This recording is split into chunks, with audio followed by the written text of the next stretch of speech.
The glass hit the marble floor before she even finished the sentence. Vivian Hartwell stood in the center of a penthouse worth more than most people's entire lives, watching the man she loved transform into something she didn't recognize, jaw locked, eyes gone cold, the warmth she'd spent months uncovering buried under 7 feet of concrete in under 3 seconds flat. She had rehearsed this moment 100 times. Nothing she rehearsed prepared her for the silence after the crash. Damian Moretti, the man whose name made lieutenants flinch and rival bosses lose sleep, stood 15 feet away from her like she'd just put a bullet in his chest. And maybe she had, because the word pregnant had done what no enemy ever managed. It had broken him open, deep. If you've been waiting for a story about power, betrayal, and the kind of love that survives 15 years of lies, stay right here. Drop a like and leave a comment telling me what city you're watching from. I want to see exactly how far this story travels. Now let's begin. The appointment had been at 9 in the morning, tucked into a clinic on the north side of Chicago where nobody knew her name and the receptionist behind the frosted window didn't look up when patients walked in. Vivian had preferred it that way. She'd sat in a plastic chair with a paper cup of cold coffee balanced on her knee, watching a wall-mounted television cycle through morning news she couldn't hear, and she'd told herself for the 14th time that week that she was probably wrong. The test she'd taken in her bathroom 3 days earlier had been wrong before. She'd read about it online. False positives happened. Cheap tests were unreliable. Stress could mess with hormones in ways that produced numbers that meant nothing. She'd told herself all of that at 6 in the morning with the lights off, sitting on the edge of her tub with her phone screen the only source of light in the room. She'd told herself all of it again while driving to the clinic. She was still telling herself while the technician typed something into a keyboard and turned the monitor and showed her an image that looked like static, like noise, like nothing, except for the small pulsing shape at the center of it that was absolutely, undeniably, terrifyingly real. 8 weeks, the technician said. A young woman with a calm, professional tone who clearly understood that this particular patient needed facts, not warmth. Everything looks normal, strong. Vivian nodded. She didn't cry. She was very deliberate about that. She pressed her back teeth together and stared at the ceiling and breathed through her nose until the urge to fall completely apart had passed. And then she sat up, and she thanked the woman, and she drove herself home in near-perfect silence with one hand on the wheel and one hand pressed flat against her stomach. Her apartment was a clean, spare 2-bedroom on the 6th floor of a building that didn't have a doorman or a concierge or any of the things she'd grown accustomed to over the past 8 months. She had deliberately chosen that. After Damian's world, she needed something that was entirely her own. Walls she'd painted herself, furniture she'd assembled with instructions she didn't fully understand, a coffee maker that she alone had chosen from a store that sold only coffee makers. On a Tuesday afternoon, alone because she could, she sat on her couch for 4 hours without moving. The November light slid across the floor as the afternoon died. The radiator knocked. Somewhere below her, a child was practicing the piano. The same 8-bar phrase over and over, never quite getting the timing right in the third measure, always stumbling in the same place. Vivian sat there and listened to that child stumble, and she thought about Damian Moretti. She thought about the way she'd first met him, at a zoning commission meeting of all places, where he'd arrived with 2 lawyers and an architectural rendering of a proposed development near the South Loop, and she'd been presenting the competing design, commissioned by a nonprofit housing organization that couldn't afford the kind of legal firepower he'd brought. She'd expected him to be dismissive, the way powerful men were dismissive, politely, with expensive watches and bored eyes. Instead, he'd listened. He'd asked her a specific question about her load-bearing calculations that nobody at a zoning meeting had ever asked her before, and she'd answered it, and he'd nodded like the answer was exactly what he'd expected. 3 weeks later, an envelope had appeared on her firm's front desk. Inside was a contract to redesign the interior of a commercial building his subsidiary owned near Wacker Drive. No note, no phone number, just a contract and a figure that had made her senior partner grab the desk for support. She'd told herself it was professional. She'd told herself that for approximately 2 months. The first time Damian Moretti had kissed her, it had been in the parking garage beneath his building on a cold Wednesday night, after a site meeting that had run long. while rain hammered the concrete outside the entrance and water dripped from the ceiling in 3 separate places. He'd walked her to her car, the way he'd done twice before under the pretense of reviewing drawings. She'd opened her door, turned back to say goodnight, and found him closer than expected. And the thing she remembered most was that he hadn't moved fast. He'd given her every opportunity to step back. He'd watched her face like he was reading a document, looking for some clause that would stop him. She hadn't given him one. 8 months. 8 months of learning a man who revealed himself in fragments, never in whole, never easily, always at a price she paid in patience. 8 months of watching him operate inside a world she understood intellectually but never fully accepted. She was not naive about what Damien Moretti was. She was an architect who dealt in structural reality. She could not pretend a building was safe when the foundation was cracked, and she could not pretend Damien was a legitimate businessman when she had seen, on 4 separate occasions, men come to his penthouse at 11 at night and leave at 1 in the morning looking like they'd been told something they couldn't unhear.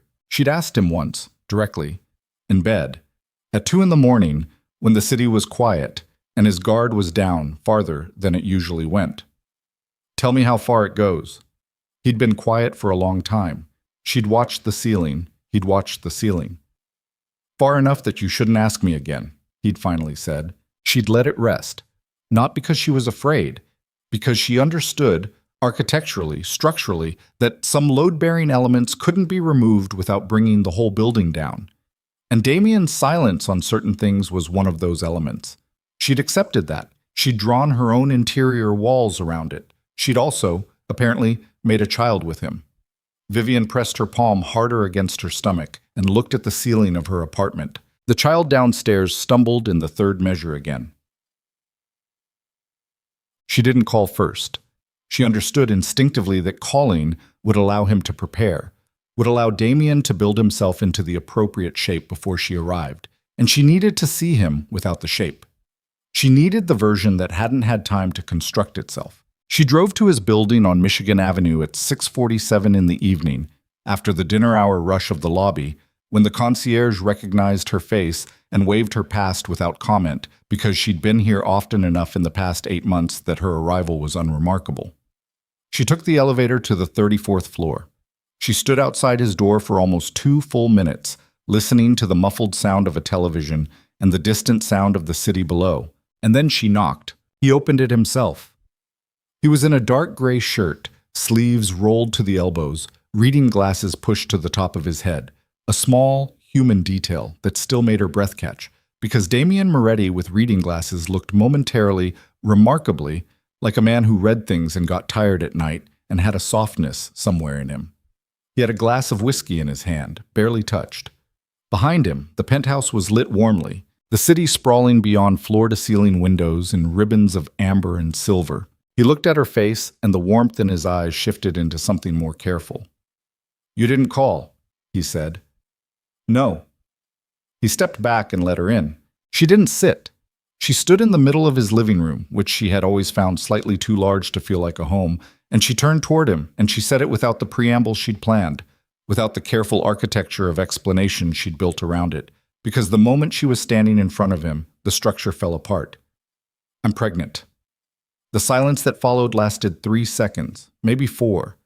Then the glass left his hand. She flinched at the sound, not the throw. She didn't even see him release it, only heard the explosion of it against the marble near the wet bar, crystal shattering in a bright, violent burst that scattered across the floor like something alive. The sound filled the room, and then it was over, and the silence that came after was heavier than the one before. Damien stood with his arm still extended from the throw, his hand empty, his face absolutely still. "That's impossible," he said. His voice had no expression in it. That was the part that hit her the hardest. Not the glass, not the word impossible, but the way he said it like a clinical fact, like an entry in a legal record, like something that had been established long ago and required no discussion. Vivian's chest was tight. She kept her voice steady because she had promised herself she would. "It's real. I had an ultrasound this morning. 8 weeks. You heard what I said." "I heard you." She didn't move. "I'm telling you what the doctor showed me." Damien turned away from her. He walked toward the windows, and she watched his reflection materialize in the glass, the city behind him, the fractured mess of the broken crystal on the floor behind her. He stood with his back to her for a long moment, one hand pressed against the window frame, and she watched his shoulder blades move under the fabric of his shirt as he breathed. "I was told," he said quietly, to the glass, to the city, to nowhere in particular, that this wasn't possible for me. I was told that 15 years ago by a physician whose work I had no reason to question. That diagnosis is a documented medical fact. Diagnoses can be wrong. Not this one. Damien, it was not a general assessment. It was not one doctor's opinion. He turned back to her now, and his face was composed in a way that she recognized as dangerous. Not the kind of dangerous that came before violence, but the kind that came before a complete architectural shutdown of feeling. It was extensively documented. It was confirmed by 2 separate specialists. Then one of them was wrong, or the test was wrong, or something changed. I don't know the medicine, Damien. What I know is what that ultrasound showed me this morning, and did anyone else have access to you? The words were flat, stripped of tone, which made them worse. Anyone else before me that fault? Don't. Her voice went cold. She felt the cold move through her like water. Don't say the rest of that sentence. He held her gaze. She saw something working behind his eyes. Not cruelty. She didn't think it was cruelty. She thought it was a kind of desperate arithmetic. A man running numbers that refused to balance. A man who'd been told a fundamental truth about himself so many years ago that to dismantle it now was to dismantle a structural wall that held the rest of the building upright. She understood buildings.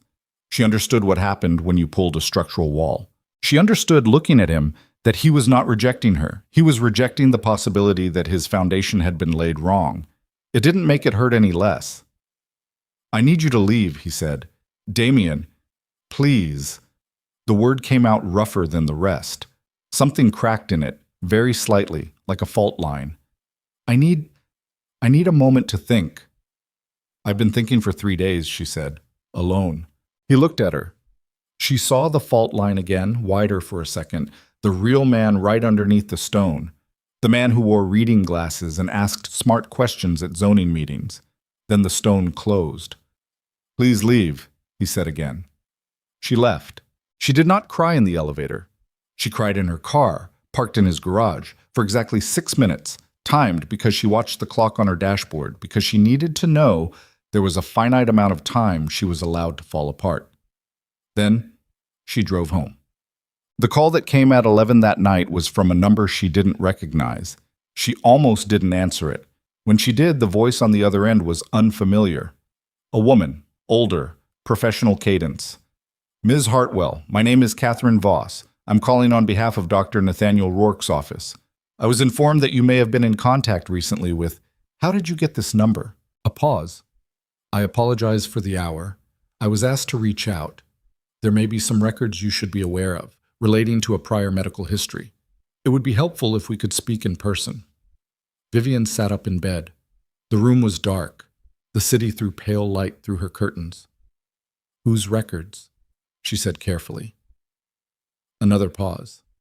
"Mr. Moretti's," the woman said. Vivian's hand tightened around her phone. "Who gave you my number?" "I'm afraid I can't say. I understand this seems unusual. If you'd prefer, I can send documentation to an address you specify. But the information is time-sensitive, and I believe it's relevant to the conversation you had this evening." The conversation she'd had this evening.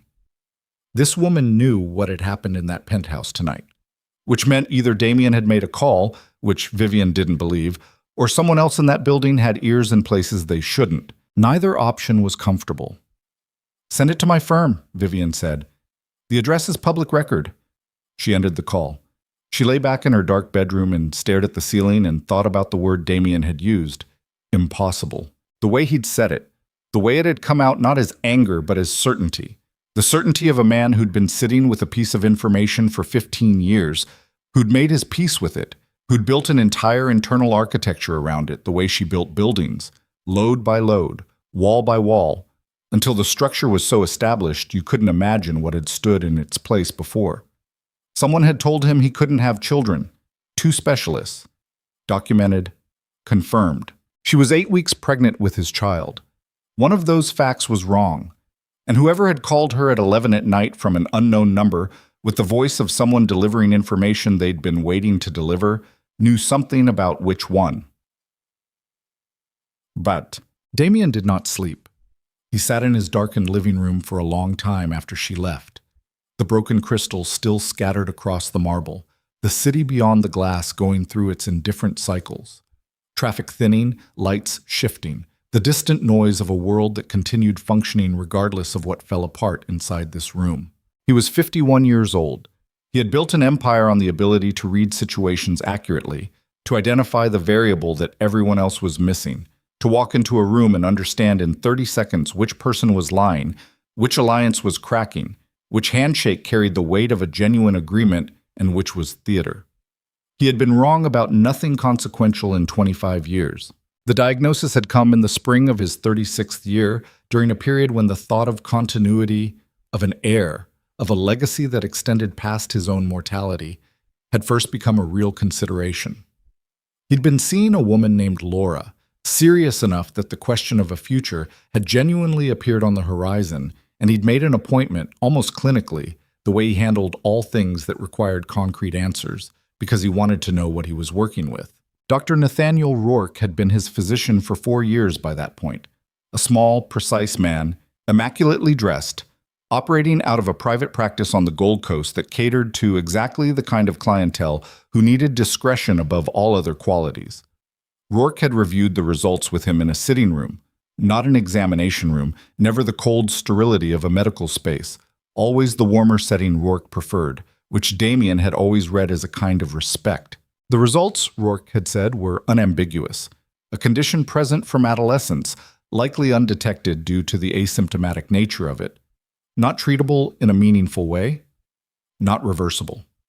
The chances of natural conception were statistically negligible, a term Rourke had used with a slight apologetic pause before it, as if the pause itself constituted condolence. Damien had thanked him, finished his coffee, and driven back to the office. He'd told Laura 2 weeks later. She'd cried. They'd separated 6 months after that, for reasons that were never entirely about the diagnosis, but weren't entirely unrelated either. He'd put the information away, the way he put things away that required acceptance rather than action, and he'd moved on. 15 years. He sat in his darkened living room and turned that number over like a stone. The idea that the foundation was wrong, not his foundation, not his character, but the single clinical fact around which he'd organized 15 years of expectations and choices and quiet grief he'd never named, felt structurally disorienting in a way he didn't have words for. He picked up his phone at 12:30. He called a number he reserved for things that could not wait for morning. "I need everything on Dr. Nathaniel Rourke," he said when the line connected. "Records, credentials, financials, professional associations, everything you can pull. I need it by morning." He paused. "And I need it clean," he added. "Quiet. Nothing that leaves a trace." He ended the call and set the phone down and looked at the broken crystal on his floor, the scattered light catching the edges of each piece. He didn't pick it up. He left it there, like evidence. The package arrived at Vivian's firm at 9:15 the following morning, before she'd even cleared her email. The receptionist brought it to her desk without comment. A manila envelope, her name printed on the front in clean block letters, no return address. Inside was a single document, 12 pages, photocopied from what appeared to be a medical file. The pages were slightly yellowed at the edges. At the top of each page was a header she didn't recognize immediately, a practice name she didn't know, and a patient identification number. She turned to the last page. The patient name had been redacted, but the physician's signature at the bottom had not. Dr. N. Rourke. She read the document slowly, twice, at her desk while the office filled up around her and her assistant knocked to ask about a site meeting she'd forgotten to reschedule. The language was clinical and technical in places she couldn't fully follow, but the sections she could follow were clear enough. The file was a medical record. The assessment it contained documented a fertility evaluation conducted 15 years prior. The conclusions in the body of the document, however, did not match the conclusions in the summary page at the end, the page that would have been shown to the patient. The body said, "Findings inconclusive, further evaluation recommended." The summary page said, "Diagnosis confirmed, condition non-reversible." They were not the same document. Someone had swapped the summary page.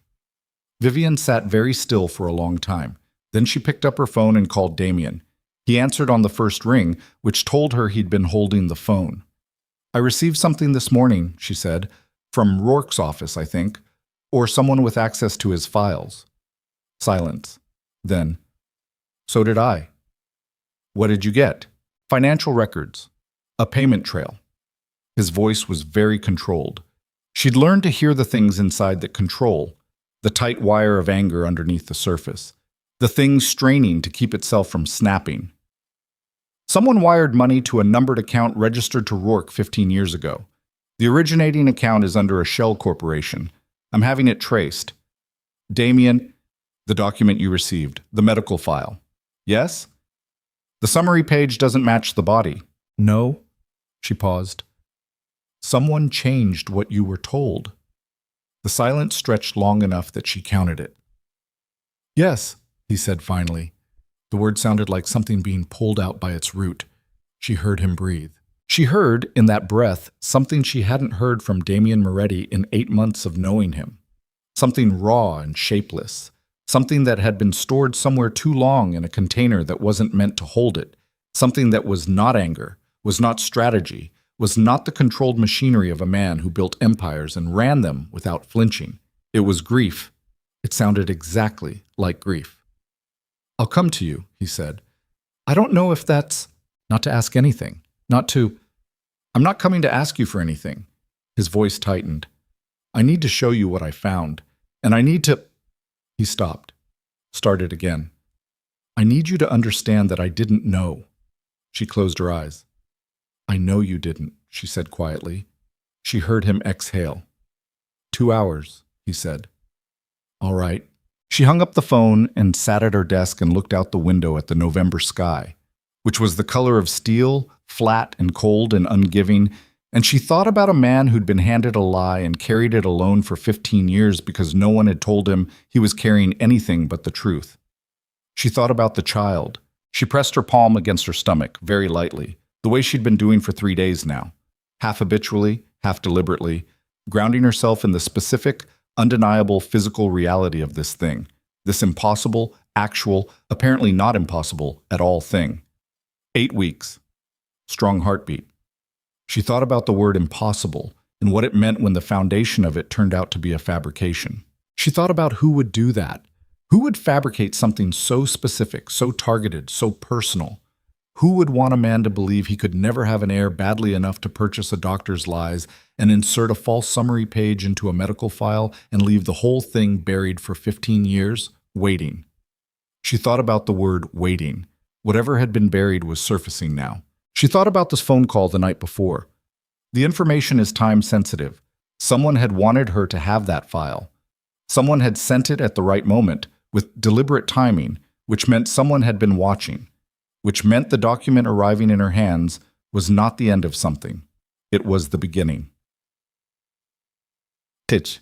Damien arrived at her apartment building at 11:45.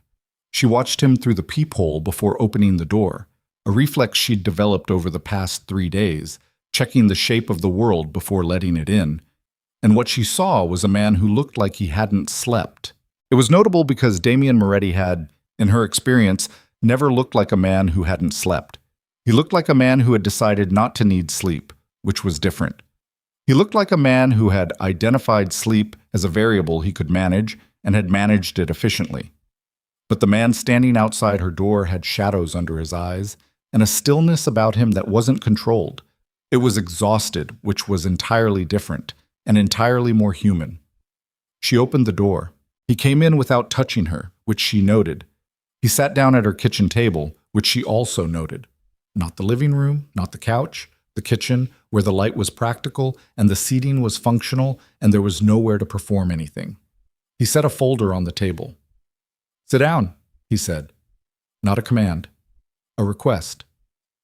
She sat. He opened the folder. For the next 40 minutes, he walked her through it. The payment trail, the shell corporation, the cascade of financial records that his investigators had pulled overnight and that he'd been reading since 4 in the morning. The numbers were clean and damning.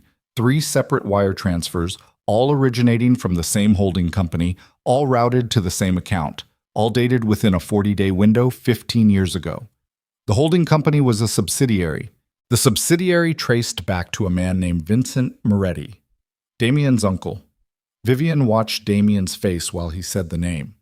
She watched the particular quality of stillness that came over him, the kind that wasn't peace, but was the thing you constructed very carefully in the absence of peace, when the alternative was coming apart in someone else's kitchen.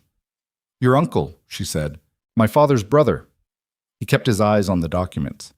"He managed significant parts of the family's interests during the period when my father was transitioning power. He had standing and influence that he considered essential to the operation of the enterprise." A pause. "He considered an heir, a direct heir, a biological one, a threat to that standing, because a real heir would eventually consolidate power away from him." "Yes." Vivian looked at the documents, the dates, the dollar amounts, the names. "He bought 15 years, she said. Damien didn't answer immediately. "He bought 15 years, she said again, quietly, not as a question this time. "Yes," Damien said. His voice was very controlled. She watched his hands on the table, both flat, both still, both pressed against the surface with a slight, barely perceptible pressure that told her what the voice would not. "The woman who called me last night," Vivian said. "The one who sent the file. Someone inside Rourke's practice." Damien finally looked up. "I believe Rourke has been living with this for 15 years, and I believe he made a decision recently to—" He stopped. Something moved across his face. "It doesn't matter why. What matters is what it means. It means your diagnosis was fabricated." "Yes." Which means everything I believed about myself for 15 years was—" He stopped again. This time the stop was longer. He looked down at the table. She watched the line of his jaw and the way it worked, the way he was doing something very deliberate with his breathing, something that was costing him. "I'm sorry," he said finally. She hadn't expected that. "Last night," he said. "What I said, what I implied." He raised his eyes to her. I was wrong, and I am sorry." The quality of his apology was not smooth. It was not practiced. It came out jagged and slightly undone, like a man who had been turning the words over since the moment she'd walked out his door and hadn't found a better arrangement for them. Just this one, blunt and imprecise and real. She felt the tightness in her chest ease, very slightly. "You had 15 years of certainty on the other side of it," she said. "That's not an excuse." "No," she agreed, "but it's a context." He looked at her. For a moment, just a moment, the architecture fell away. Not his architecture, not the controlled surface and the managed expressions, but the architecture between them, the careful positioning they'd both been doing since last night, the distance maintained for self-protection, and the geometry of two people who'd been hurt and were circling the wound. It fell away, briefly, and what was underneath it was the thing she'd been looking at for 8 months, the man with the reading glasses, who asked smart questions, who'd stood very still outside her car door on a cold Wednesday night and given her every chance to step back. She hadn't stepped back then. She wasn't sure what to do now. "There's more," he said. He tapped the folder. "The Shell Corporation, the subsidiary that processed the payments. It's dormant. But the holding structure it's nested in is not." He looked at her steadily. "Vincent is still active, quietly, peripherally. But he has people who are loyal to him in positions I didn't fully account for because I believed he'd accepted a reduced role." His voice went very flat. "I was wrong about that as well."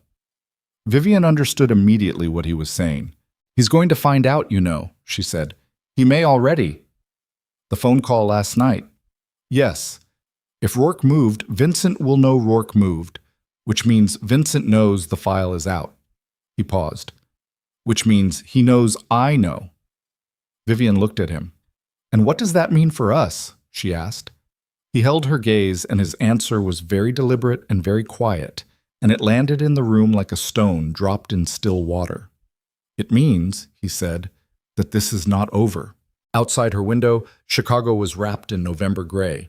Low clouds sitting on top of the skyline like a lid, the city below going about its business. Traffic noise, a siren somewhere distant, the specific indifferent energy of a city that did not pause for anyone's private reckoning. Vivian sat at her kitchen table across from a man who had just discovered that the foundational lie of his adult life had been purchased by someone sitting inside his own family, and she thought about the child inside her, 8 weeks old and already the center of a war that had started 15 years before either of them had any idea it was coming.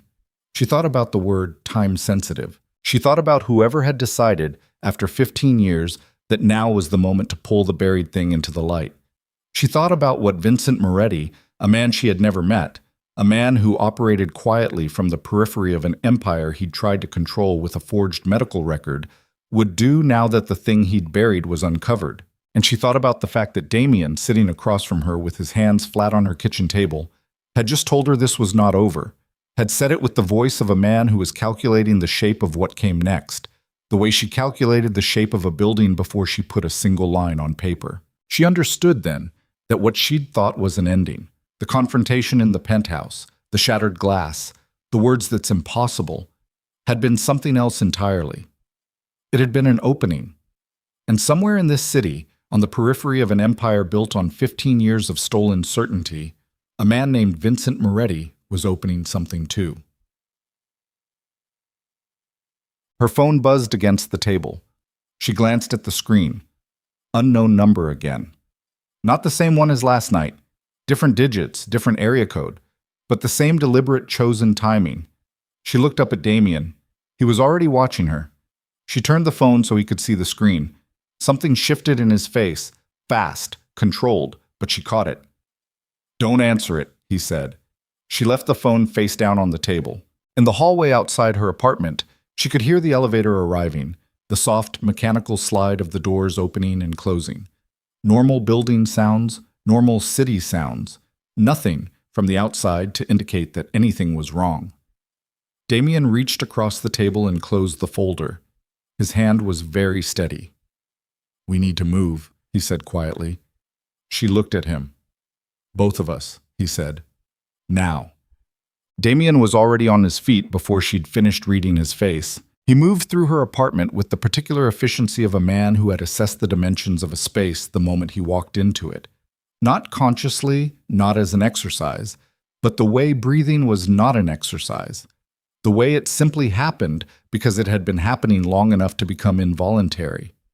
He crossed to her window and stood to the side of it, not in front of it, and looked down at the street below with his back angled against the wall. Vivian watched him do all of this from the kitchen table. "You're scaring me," she said. "Good," he said. "You should be a little scared." "That is not reassuring." "It's not meant to be." He turned from the window. "How long would it take you to pack what you need for a week?" "I'm not—" "Damien, I have a job. I have a site meeting Thursday. I have a—" "How long?" She looked at him. At the stillness in him, which was not calm. She'd learned the difference over 8 months, had catalogued the specific quality of Damien's stillness when it was genuine versus when it was the lid on something else. This was the lid. 20 minutes, she said. 15. She stood up. She didn't ask more questions because she understood, architecturally, that there were moments when the structure of a situation was better grasped through movement than through interrogation. She went to her bedroom and pulled a bag from the top shelf of her closet, and she packed the way she packed for work trips. Efficiently, without sentiment, only what was functional. She heard him on the phone in the kitchen, voice low, clipped syllables she couldn't fully make out, and she focused on her own hands, on the specific tactile reality of folding a sweater and placing it in a bag, on the ordinary physical weight of practical objects. Her hands were not entirely steady. She noted that. She didn't try to fix it. She was back in the kitchen in 12 minutes. He was off the phone. He looked at the bag, then at her. "Car's downstairs," he said. "Your car?" "A car." He picked up the folder from the table. "Not mine." She didn't ask whose. The car was a black SUV with tinted windows and a driver she didn't recognize. A compact, quiet man in his 50s who acknowledged Damien with a nod and pulled into traffic without being told a destination. Vivian sat in the back seat beside Damien with her bag between her feet and watched the city move past the window and tried to locate herself in the situation she was currently inside. She was pregnant. 8 weeks. She had a site meeting Thursday. She was in a car with a man who believed his uncle had purchased a doctor's lie 15 years ago and was now, apparently, a variable that required defensive repositioning. She pressed her knees together and breathed. "Where are we going?" she said. "A property on the North Shore. It's not connected to me directly." "How not directly?" 3 levels of separation. He glanced at her. "It's clean, Vivian. I'm not asking because I doubt your operational competence. I'm asking because I'm trying to understand the magnitude of what you think is happening." He was quiet for a moment. "Vincent has people," he said carefully. "I've always known he had people, in the way you know a building has a subsurface condition you've documented and filed and moved on from. I believed his influence was historical. I believed he'd accepted his position in the current structure." He paused. "The payment trail I found. It's 15 years old, but the shell corporation is nested inside a holding structure that was updated 14 months ago." Vivian turned to look at him. "Updated how?" she said. "New signatory, new authorizing documents. Someone refreshed a dormant structure 14 months ago, and the only operational reason to do that is because you expect to need it." 14 months ago. She ran the timeline. That was 3 months before she'd first met Damien at the zoning commission meeting. "You think he knew I was coming?" she said. "I think he monitors me.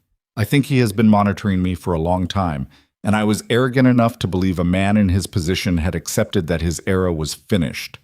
He looked out his own window. "I underestimated him because it was convenient to." She heard the self-indictment in that. She didn't comment on it. "And the woman who called me," she said, "Rourke's person. I think Rourke has been sitting on that file for 15 years trying to decide whether the risk of releasing it outweighed the risk of holding it." Damien's jaw tightened. "I think he waited too long and ran out of time." "What does that mean?" "Ran out of time." Damien didn't answer. She looked at his profile, the set of his mouth, the thing happening behind his eyes that he was deciding whether to share. "Damien." "Rourke is dead," he said.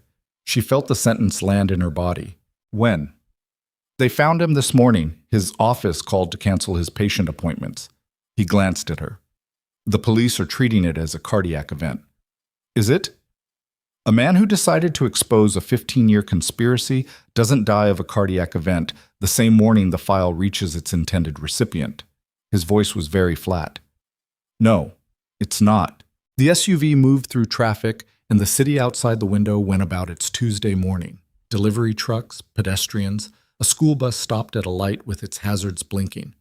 And Vivian sat in the back seat and understood that the folder on Damien's lap represented a dead man's last act, and that the phone call she'd received last night had been made by someone who had already understood the risk involved in making it. She thought about the woman's voice, professional cadence, slightly too careful. She hadn't sounded frightened. She'd sounded like someone delivering something they'd been holding for a long time and had finally decided they could no longer keep. "The woman who called me," Vivian said. "She's not safe." "No. We need to—" "I have people looking." He said it in a way that closed the subject without dismissing it, efficiently, the way he closed things when the action was already in motion and discussion of it served no purpose. "Right now, I need you somewhere that isn't your apartment or your firm." She nodded. She looked out the window. She thought about Thursday's site meeting and understood that Thursday's site meeting was not going to happen. Tut-tut. The property on the North Shore was a house, not a safe house. Or rather, it was a safe house that had been built to look indistinguishable from the kind of house that belonged to someone wealthy and boring and entirely unremarkable. It sat behind a mature hedgerow off a residential street in Wilmette, 2 stories, neutral paint, a 2-car garage, and a kitchen that smelled like nobody had cooked in it in 6 months. Damien's man, the quiet driver, did a walkthrough of the ground floor while they stood in the kitchen, and then came back and said something to Damien in a low voice that Vivian didn't catch, and Damien nodded, and the man left through the garage. They were alone. Vivian set her bag on the kitchen counter and looked around the room. Clean counters, a coffee maker, a window over the sink looking out at a fenced backyard where a birch tree had dropped most of its leaves onto the dead November grass. "There's food in the pantry," Damien said. "I don't want food." "You should eat." "Damien." She turned to look at him. "I am 8 weeks pregnant, and I am standing in a house I've never been in because a man I've never met may have had a doctor killed, And I would like 5 minutes where we are not operationally focused, please." He stopped. He looked at her. Something shifted in him. She saw it move through him the way a current moved through water, visible in the surface tension rather than the depth. He crossed the kitchen and he did something she had not expected, which was that he sat down on the floor. Not in a chair.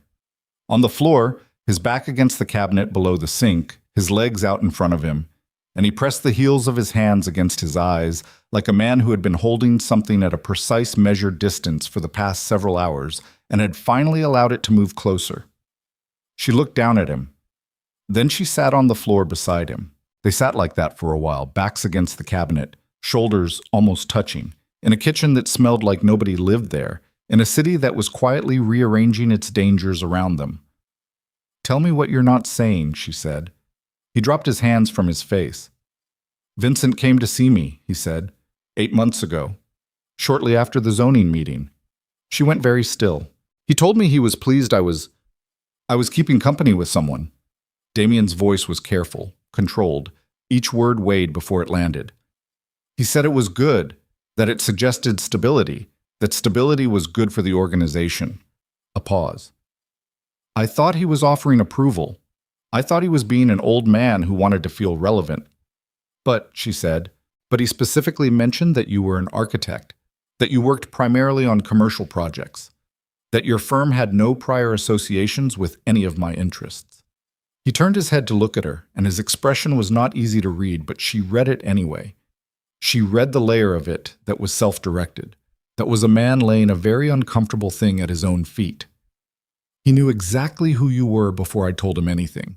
He knew your background, your firm, your professional history." Vivian absorbed this. "He ran me," she said. "Yes, before we were anything. Within 2 weeks of the zoning meeting." She thought about what that meant. She thought about the specific architecture of it. A man monitoring his nephew closely enough that a single appearance at a public meeting triggered a background investigation on the other participant.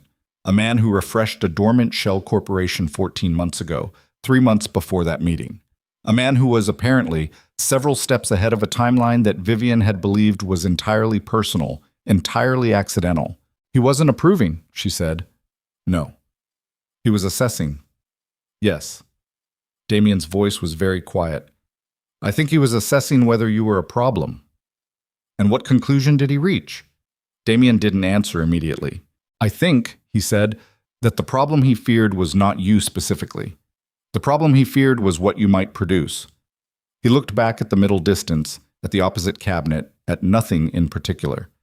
"And now that problem is 8 weeks old and has a heartbeat, and the file he buried 15 years ago is in the hands of the one person who had the most reason to look at it." Vivian put her hand on her stomach. She did it without thinking, the same way she'd been doing it for 3 days. That reflexive grounding gesture. Damien looked at her hand. He looked at it for a long time, and his face did something complicated and quiet that she didn't try to name. "I should have believed you," he said. "You're saying that a lot." "Because it's the most accurate thing I know how to say right now." She looked at him, at the exhaustion in his face that was not physical, or not only physical, at the specific quality of a man who had been operating on a false map for 15 years and had just been handed the correct one and was in the process of understanding what the discrepancy had cost him, all the terrain he'd navigated wrong, all the distances that had been longer or shorter than they should have been. She thought about the word impossible. She thought about how many decisions he'd made inside the certainty of that word. How many women he hadn't fully opened to. How many conversations about the future he'd conducted with that word as a silent premise. How many moments of longing he'd quietly and efficiently buried because the thing he was longing for was impossible, and he was not a man who wasted energy on impossible things. 15 years. She reached over and put her hand on his arm. He looked at her hand again. Then he looked at her face. "Don't make promises right now," she said. "You don't have to say anything. Just..." She stopped. "Just tell me you're not going to disappear into this thing and leave me in this house alone." "I'm not going anywhere without you knowing where I am," he said. "That's a promise I can keep." She nodded. She left her hand on his arm. Outside the kitchen window, the birch tree stood against the November sky. White bark and bare branches, stripped down to its essential structure. Everything that wasn't necessary, already gone. He was on the phone for 3 hours. She heard him from the second floor, where she'd unpacked her bag into a dresser with the careful, practical focus of someone who understood that maintaining ordinary routines inside extraordinary situations was a form of sanity management. She heard his voice through the floor. Not the words, just the cadence, the way it shifted between registers, quiet and controlled in some stretches, flat and very deliberate in others. And once, briefly, something harder and lower that she felt in her sternum rather than heard with her ears. She sat on the edge of the bed and ate crackers from a sleeve she'd found in the pantry and looked out the window at the street below, where nothing moved except a neighbor walking a dog with the unhurried pace of someone who had no idea what was happening 40 feet away in a house behind a hedgerow. Her phone rang at 2:15. Her assistant, about Thursday's meeting. She answered it and handled it with a calmness that surprised her, citing a family matter, rescheduling without explanation. And when she hung up, she sat with the phone in her hand and understood that she was now making practical decisions inside a situation she had not chosen and could not fully see the edges of. She was also, still, 8 weeks pregnant. She thought about her mother, briefly. Her mother lived in Cincinnati and did not know about Damien and would have opinions about all of this that Vivian was not prepared to receive. She put the phone face down on the bedspread. Damien appeared in the doorway at 2:40. He looked like the 3 hours had cost him something. He leaned against the doorframe and she looked at him and waited. "Marcus Hale," he said. She didn't recognize the name. "Vincent's man," he said. "His primary operative for the past 11 years. Marcus has been running logistics inside my operation in a capacity I approved because I believed he was useful and I believed his loyalty was to the current structure." His voice was very even. "I was wrong. He's been reporting to Vincent for at least 3 years, possibly longer." Damien moved into the room and sat in the chair by the window, not on the bed. A deliberate choice of positioning that she read as him needing the separation, the physical right-angle distance, to say what he was about to say without the proximity making it harder. "Marcus knew about you before I told anyone, which means Vincent knew about you within days of the zoning meeting, not weeks, which means his timeline was faster than I understood. Does Marcus know where we are?" "No. The driver this morning is one of 3 people I trust completely. Marcus doesn't have access to this property." He paused. "But Marcus knows that I know about the payments to Rourke, because I pulled those records through a channel that Marcus has visibility into." She understood. "He knows you found it," she said. "Yes." "Which means Vincent knows." "Yes." "How long ago?" "This morning. Probably within an hour of when I started pulling records." He looked at her steadily. "Which means this morning's conversation in your kitchen happened after Vincent already knew I was looking." Vivian was quiet for a moment. "The second phone call," she said. "The one this morning, just before we left." "Yes." "That was Vincent." "I believe so. Or Marcus acting on his behalf." Damien leaned forward, elbows on knees. "I think the call was not a threat. I think it was a test. He wanted to know if you'd pick up. He wanted to know if I was with you." "What does my picking up or not picking up tell him?" "Whether I've been contained." His voice was flat. "Whether I'm operating on information or emotion. A man operating on emotion picks up an unknown call. A man operating on information lets it go. And I let it go, because I told you to." He held her gaze. "He'll read that as me being present, controlled, and in possession of more than he wanted me to have." Vivian pressed her fingers against her forehead. The headache that had been sitting at the base of her skull since that morning had moved forward and was now behind her eyes, the specific weight of too much information metabolized too quickly. "So he knows you know," she said. "He knows you have the file. He knows Rourke is dead, which... Did he? Almost certainly. And he knows we're together." "Yes." "What does he want?" she said. "What is the actual goal here? Does he want you not to have an heir? Or does he want..." "He wants the empire," Damien said simply. He always wanted the empire. The heir was the mechanism, not the objective. An heir consolidates the succession in a direction that excludes him permanently. That's what he was preventing. He paused. but we're past the point where prevention is available to him. The way he said we're registered in her chest. She looked at him. Damien, she said, what are you going to do? He was quiet for a long moment. I'm going to dismantle every structure he built inside mine, Tess, he said. I'm going to trace every connection, every contact, every funded interest he has inside my operation, and I'm going to remove them. He said it the way she described demolition to clients, not with appetite, not with aggression, but with the specific precision of someone who understood structural systems and what happened to a building when you removed its hidden load-bearing elements one by one. And then I'm going to sit across from him, and I'm going to have a conversation that ends in one of two ways. Which two ways? She said.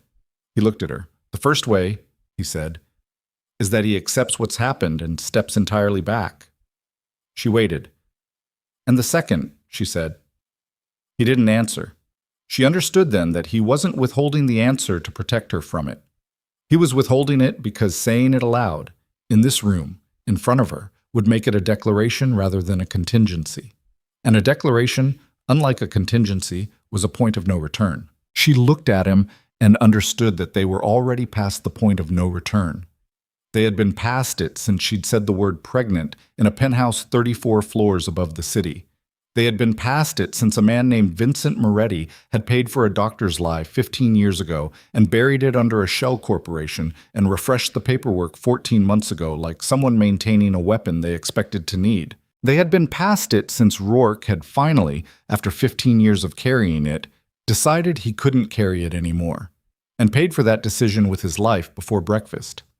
She looked at Damien Moretti sitting in a chair by a window in a house that wasn't connected to him directly, with 3 levels of separation between this room and his name, and she understood something she hadn't fully understood before. He wasn't going to walk away from this, not from the fight, and not from her. Both of those things were now the same thing. Her phone buzzed on the bedspread beside her. She looked at the screen. It was a text message from a number she didn't recognize. 7 words, no context, no signature. She talked. They have your firm's address. Damien was across the room and reading the screen before she'd finished processing it. His face went very still. She watched him read it twice. The woman, Vivian said, from Rourke's office. They found her, he said. Not. They got to her. Not. She's been compromised. He said they found her in the past tense, flat and final, and she heard everything that was inside those 3 words that he was choosing not to say out loud. Her throat tightened. My firm, she said. My people are there, Damien. My assistant is... I know. He was already on his phone, already moving toward the door. Stay here. Do not open the door for... I am not staying here while... Vivian. He stopped in the doorway and turned back, and the look on his face was not commanding. It was not the Mafia Boss look, not the look that made lieutenants flinch. It was something more exposed than that, something that had his own fear visible in it for the first time since she'd known him. Please. She stopped. He held her gaze for 2 seconds. Then he was gone, phone to his ear, voice already low and rapid in the hallway, and she was alone in the room with a text message on her phone and a headache behind her eyes and a child inside her that had started all of this, or had been the reason all of this had finally broken the surface after 15 years of pressure building beneath it. She looked at the window. The street outside was quiet. The neighbor and the dog were gone. Somewhere across the city, someone was standing outside the door of her firm with information they'd gotten from a woman who was very probably no longer... The sentence never finished. Vivian sat on the edge of the bed in the house behind the hedgerow and stared at the doorway Damien had just moved through and understood, in the particular way that architects understood incomplete structures, that the thing she was sitting inside right now had no roof yet. She could hear him in the hallway. His voice was low and had gone to a register she hadn't heard before. Not the careful control of a man managing a difficult conversation, but the flat, stripped efficiency of a man issuing instructions that would result in actions she would never fully see or know about. She heard her firm's address. She heard 2 names she didn't recognize. She heard the word now twice, both times with a weight that meant it was not a request. Then silence. Then his footsteps back to the doorway. Your assistant, he said. Elena. Yes? She's not at the office. She texted you this morning that she was working from home. Vivian pulled up her messages. There it was. Elena's text at 8:47, sent before Vivian had even gotten to the office herself, before the envelope had arrived, before any of it. She works from home on Tuesdays sometimes, Vivian said. She's safe. The two people in the office this morning were your project coordinator and a drafting intern. I have someone moving them out of the building right now. He said it the way he said most operational things, as accomplished fact, as done, as a problem already in the process of being solved. They'll be told there's a gas leak. Vivian exhaled. She felt the exhale move through her whole body, all the tension that had been sitting in her shoulders and her jaw releasing slightly with it. Okay, she said. There's more, he said. She looked at him. He came back into the room this time. He didn't sit in the chair by the window. He stood near the dresser, which put him closer to her, and she registered that choice. He was not putting the right angle between them this time. Marcus, he said, I had him pulled in an hour ago. My man Soren picked him up at his apartment. I've been on with Soren while I was in the hall. What did Marcus say? Nothing useful for the first 40 minutes. His jaw was tight. Then something useful. She waited. Vincent doesn't just have Marcus inside my operation, he said. He has 3 others. 2 of them are recent, planted in the last 14 months, around the time the Shell Corporation was refreshed. He paused. The 3rd has been inside for 9 years. 9 years. She did the math automatically, the way she always did. That predates me by years, she said. Yes. Then it's not about me. It was never about you specifically, he said. It was about the eventuality of you, the eventuality of anyone who might. He stopped, reorganized. Vincent has been running a parallel structure inside my operation for 9 years, not to destroy it, to inherit it. He said the last word with a precision that made it sound like what it was. A sentence from a legal document, a word with specific loaded meaning. He was not trying to tear down the empire. He was trying to position himself to absorb it. If I died without an heir, without a designated successor, the consolidation of authority would default to the family's senior member.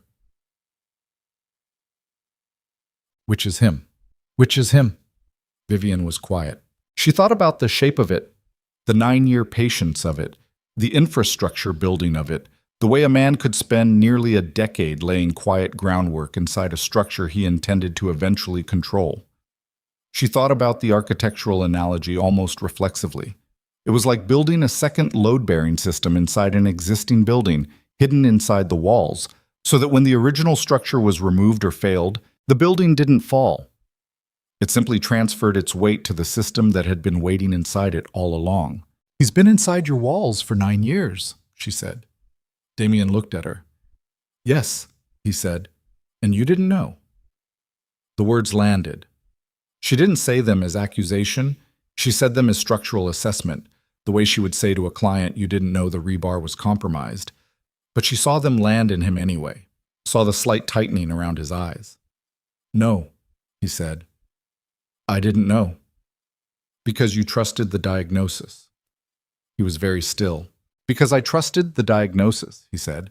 Because a man who believed he would never have an heir had less reason to be vigilant about the specific threat of succession interference. His voice was controlled, but she heard the thing underneath it, the specific self-directed anger of someone who had just identified the exact mechanism by which they'd been made vulnerable. The lie made me complacent about the thing the lie was designed to protect. She understood it completely. It was elegant in the way terrible things were sometimes elegant. The architecture of the deception was structurally sound. Give a man a false certainty, and he will stop guarding the door that certainty protects.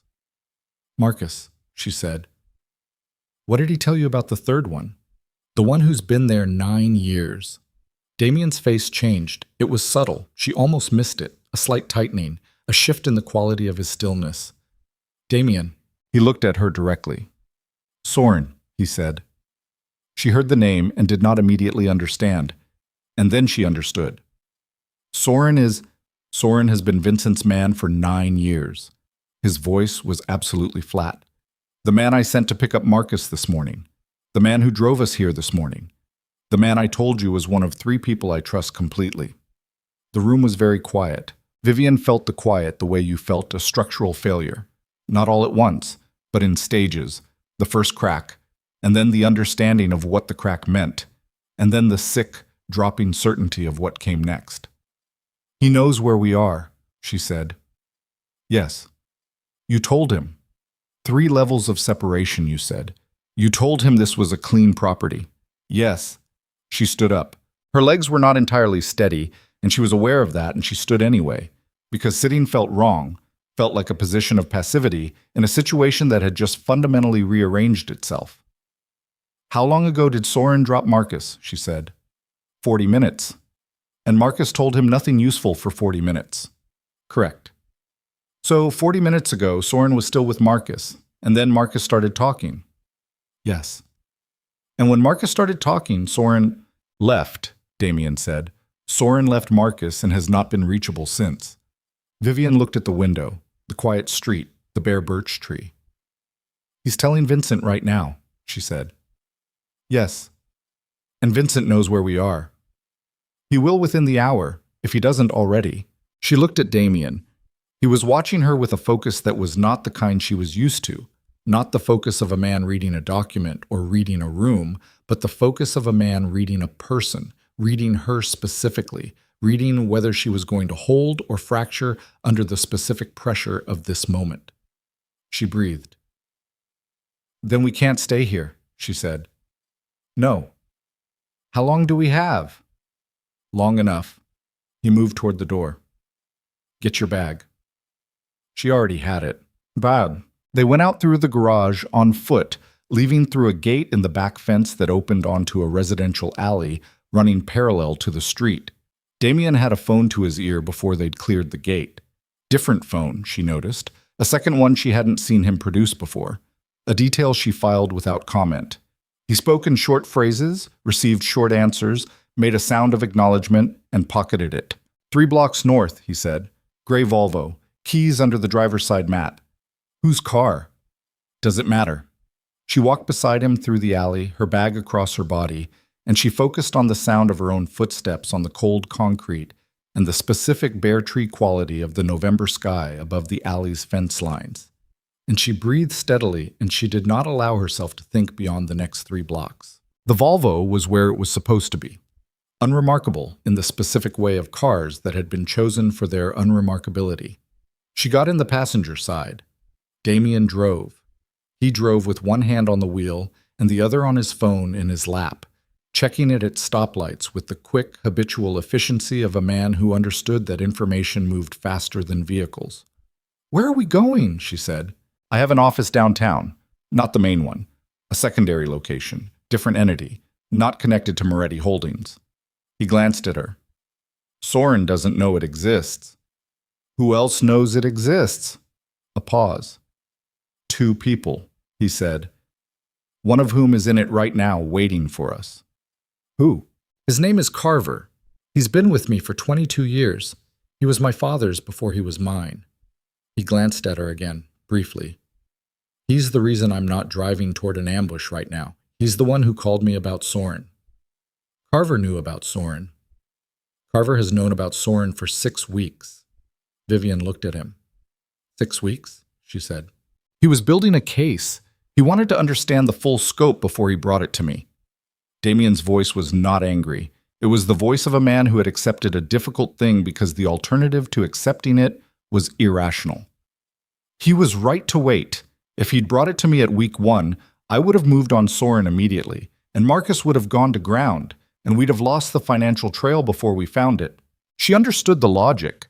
She understood it, and she also understood that Carver had been sitting on the knowledge that one of Damien's most trusted people was a plant, while Damien had been operating in the belief that his inner circle was intact. 6 weeks ago, she said carefully. "That was before you came to my apartment." He drove. "Yes," he said. "Carver knew 6 weeks ago that someone inside your operation had a connection to Vincent." "Yes. And during those 6 weeks you came to my apartment. You brought me the documents. You drove to Wilmette this morning in Soren's car." She kept her voice even. Everything that happened this morning, Carver knew was happening inside a compromised situation. He was watching Soren. monitoring the communication. He believed he had enough control over the information flow to manage the exposure. Damien's hands on the wheel were steady. He was managing it. Was he? She heard the edge in her own voice and didn't pull it back. Because we are currently in an unremarkable gray Volvo running from a house that Soren walked us into this morning. Carver did not anticipate that Marcus would surface information on the same morning that Soren— Damien, she turned in her seat to face him. I understand that there is a logic to how this happened. I understand operational complexity and the management of cascading information, and I understand that you trust Carver for reasons that are 22 years old and presumably solid. She paused. But I need you to understand something in return. He glanced at her. I am 8 weeks pregnant, she said. I left my apartment this morning with a bag I packed in 12 minutes. I have been in 2 vehicles and a house I've never seen, and I have eaten crackers from a pantry. A man is dead. A woman is— I don't know what that woman is, the one who called me, and neither do you. And the person you trusted to drive us to safety this morning was working for the man who has been systematically hollowing out your empire for 9 years. She held his gaze through the next stoplight. I need you to tell me that Carver is the last wall and that it holds. He was quiet for 3 full seconds. Carver is the last wall, he said, and it holds. Another beat. It holds, he said. She turned back to face forward. She pressed her palm against her stomach. She said nothing more for the rest of the drive. The secondary office was on the 14th floor of a building in the West Loop that had the look of a building where mid-sized accounting firms and healthcare consultancies operated without distinction. The lobby was beige and the elevator was slow, and the hallway on 14 smelled like carpet cleaner. Damien used a key card at the 3rd door on the left. Inside was Carver. He was older than she'd expected, late 60s, heavy-set, with a face that had the weathered, deliberate quality of someone who had spent decades making himself easy to underestimate. He was sitting at a table with a laptop and 2 phones and a cup of coffee that had gone cold. And he stood when they came in, and his eyes went to Vivian first, not to Damien. He assessed her in 2 seconds. She saw it happen. Then he looked at Damien. Soren made contact with Vincent at 11:14, he said. No greeting, no preamble. Vincent moved 2 people within 20 minutes. They went to the Wilmette property first. Damien nodded. I want everything Soren has touched in the last 6 weeks flagged, he said. Every contact, every property, every communication channel he had access to. Already running. Carver sat back down. He looked at Vivian again. Miss Hartwell, I apologize for the circumstances. Which circumstances specifically? She said. Something moved in Carver's face that might have been appreciation. Fair point. He looked at Damien. There's something else. Damien waited.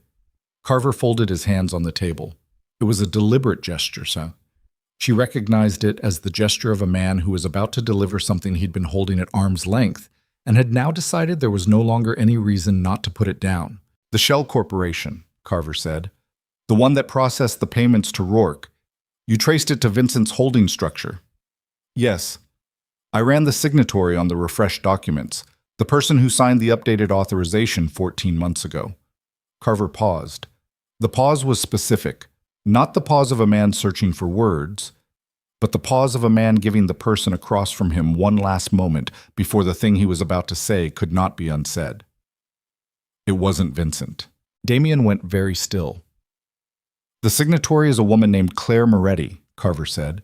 She used a secondary identity for the documentation, but the biometric verification on the notarized signature traces back to her legal name. Vivian watched Damien's face. She watched it in the way she watched load-bearing structures when she wasn't sure if they would hold, with the specific focused attention of someone who understood that what was about to happen in the next few seconds would determine the shape of everything that followed. Damien said, very quietly, Claire's been dead for 11 years. No, Carver said. She hasn't. The room was very quiet. Vivian did not know who Claire was. She understood from the specific quality of Damien's stillness that this was not a gap she should try to fill right now. Explain that, Damien said. His voice had gone to a place she hadn't heard before. It had shed the control, shed the management, shed the entire constructed surface of it, and what was left underneath was something raw and very old. "Explain what you just said." "Claire Moretti is alive," Carver said. "She has been living under a protected identity in Portland for 11 years. The identity was established and funded by Vincent through the same holding structure. He didn't just protect her, he built her a life." He paused. "And 14 months ago, she used that life to sign the documents that refreshed the mechanism that was used to falsify your medical record." Damien sat down. He sat down in the chair nearest to him with the specific, sudden heaviness of a man whose legs had made a decision without consulting the rest of him. Vivian looked at him. She had never seen him sit like that. She had never seen the structure go out of him that completely. In 8 months of knowing him, through every difficult conversation, through the night she'd told him she was pregnant and the glass had hit the marble, through this morning and the drive and the house and all of it, she had never seen him look like this. Like something had been removed from the center of him. "She's his daughter," Vivian said quietly. Not a question. She said it because the only configuration that produced this particular devastation in a man like Damien Moretti was the kind that came from bloodline. "She's his niece," Carver said. "Vincent's daughter, Damien's cousin." "They told me she died in a car accident," Damien said. His voice was very flat, empty in the specific way of a vessel that had just had its contents poured out. "I attended There was a service. I saw—" "The service was real," Carver said. "What it commemorated was not." Vivian watched Damien's hands on the table. Both flat. Both pressing down. The same position they'd been in this morning in her kitchen, but different now. Different pressure, different reason, different kind of weight. "Why?" Damien said. One word. It carried about 15 years of architecture in it. Carver was quiet for a moment. "We don't have the full picture yet," he said carefully. "But what the financial trail suggests is that Claire's disappearance was not punitive. Vincent didn't hide her because she'd done something wrong." He paused. "He hid her because she'd found something." Damien looked up. "The original falsification," Carver said, "Rourke's file. We believe Claire found evidence of what her father had done, the payments, the false diagnosis, and Vincent made a decision about what to do with a daughter who knew too much about a crime she couldn't be trusted not to expose." "He staged her death," Vivian said. "Yes, but he didn't harm her. He relocated her, which tells us something about the man. He was willing to bury his own child's existence to protect himself, but he wasn't willing to do the other thing." Carver looked at Damien. "And 14 months ago, Claire used the identity he'd built for her to sign documents that refreshed the mechanism he'd used to ruin you." The room processed this in silence. Vivian understood it in stages. Claire had been hidden by her father to protect a secret. And then, at some point in the last 14 months, Claire had decided, for reasons none of them fully knew yet, to use the tools of her own concealment against the man who had concealed her, the woman who'd called Vivian. Rourke's office, the professional cadence, the careful, deliberate timing. "The phone call," Vivian said. Carver looked at her. "The woman who called me the night I told Damien I was pregnant," she said. "The one who sent the file to my firm." Carver was quiet for a moment. "We believe so," he said. "She wasn't from Rourke's office." "She may have had access to Rourke's office, but no, we don't believe she was his employee." Vivian looked at Damien. Damien was looking at the wall. He was looking at the wall the way a man looked at something that wasn't there. At the negative space of something, at the outline of an absence, at the place where a thing had been before it was taken. A cousin he'd mourned for 11 years. A lie that had been waiting inside his own family for 15. A woman who had decided, apparently, that the moment Vivian Hartwell walked into Damien Moretti's life and produced an impossible pregnancy was the moment the buried thing needed to surface. Vivian thought about the word time-sensitive. She thought about why, of all the moments in 15 years, Claire Moretti had chosen this one. She thought about what it meant that a woman who had been erased by her own father had spent 11 years building the patience to dismantle the lie that erased her, and had pulled the trigger the moment a child entered the equation. She thought about the child. She pressed her palm against her stomach, and she looked at Damien looking at the wall, and she thought about what this meant, not just for the Empire, not just for Vincent and the 9-year infiltration and the shell corporations and the people who had been moved this morning in the direction of a house. in Wilmette. But for the specific human being sitting across from her, who had just discovered that the cousin he'd grieved for 11 years had been alive the whole time, building toward this moment, and had lit the fuse herself. Carver's phone buzzed on the table. He looked at the screen. His expression shifted in a way that was very small and very controlled, but she caught it. "What?" Damien said. He'd come back. She watched him come back from wherever he'd gone, watched the structure reassemble itself, not fully, not the way it had been before Carver said the name, but enough. Carver turned the phone so Damien could see the screen. Damien read it. She watched his face. What moved across it was not anger. It was not fear. It was something more fundamental than either, the specific expression of a man who has just understood that the situation he thought he was managing has been, the entire time, managing him. Damien stood up. He stood up with the specific controlled speed of a man who had made a decision in the half-second it took to read 7 words on a phone screen, and the decision had reorganized everything. The posture, the eyes, the quality of the air immediately around him. "He has Claire," he said. Carver didn't confirm it. He didn't need to. The message on the screen was already doing that. Vivian stood too. "What does it say?" Damien handed her the phone without looking at her, his eyes already on Carver, already in the next 30 seconds, rather than this one. She read it. She came to me. "Ask your man what that means. The rest is your move." No signature, no number she recognized. "Vincent." "He's telling you he has her," Vivian said. "He's telling me she went to him," Damien said, "which is different." She looked at him. "Claire went to Vincent voluntarily," he said. His voice was very controlled, the kind of controlled that costs something. "He didn't take her. She walked back in." Carver was already on his laptop. "The message came from a burner registered in Evanston. Tower ping puts it 4 miles north of the loop, sent 11 minutes ago." "The lakeside property," Damien said. Carver looked up. "You think he's at the—" "He's been at the lakeside property since this morning.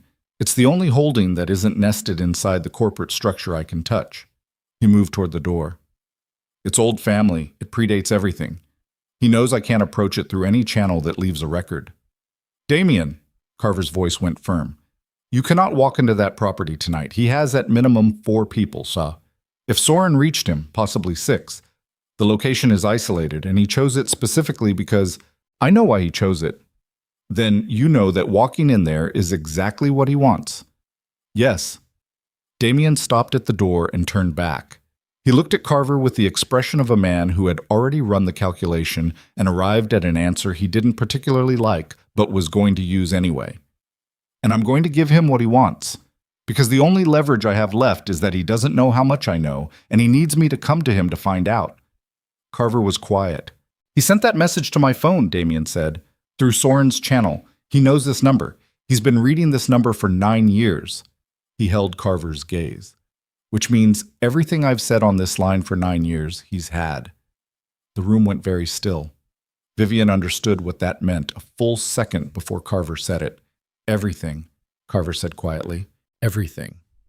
Damien looked at her now, and his eyes were different, cleared out, stripped of the layer of management and the layer beneath that, down to something essential and very direct. "Which means he knows this building. He knows we're here." She held his gaze. "How long?" she said. "Since Soren made contact this morning." He looked at Carver.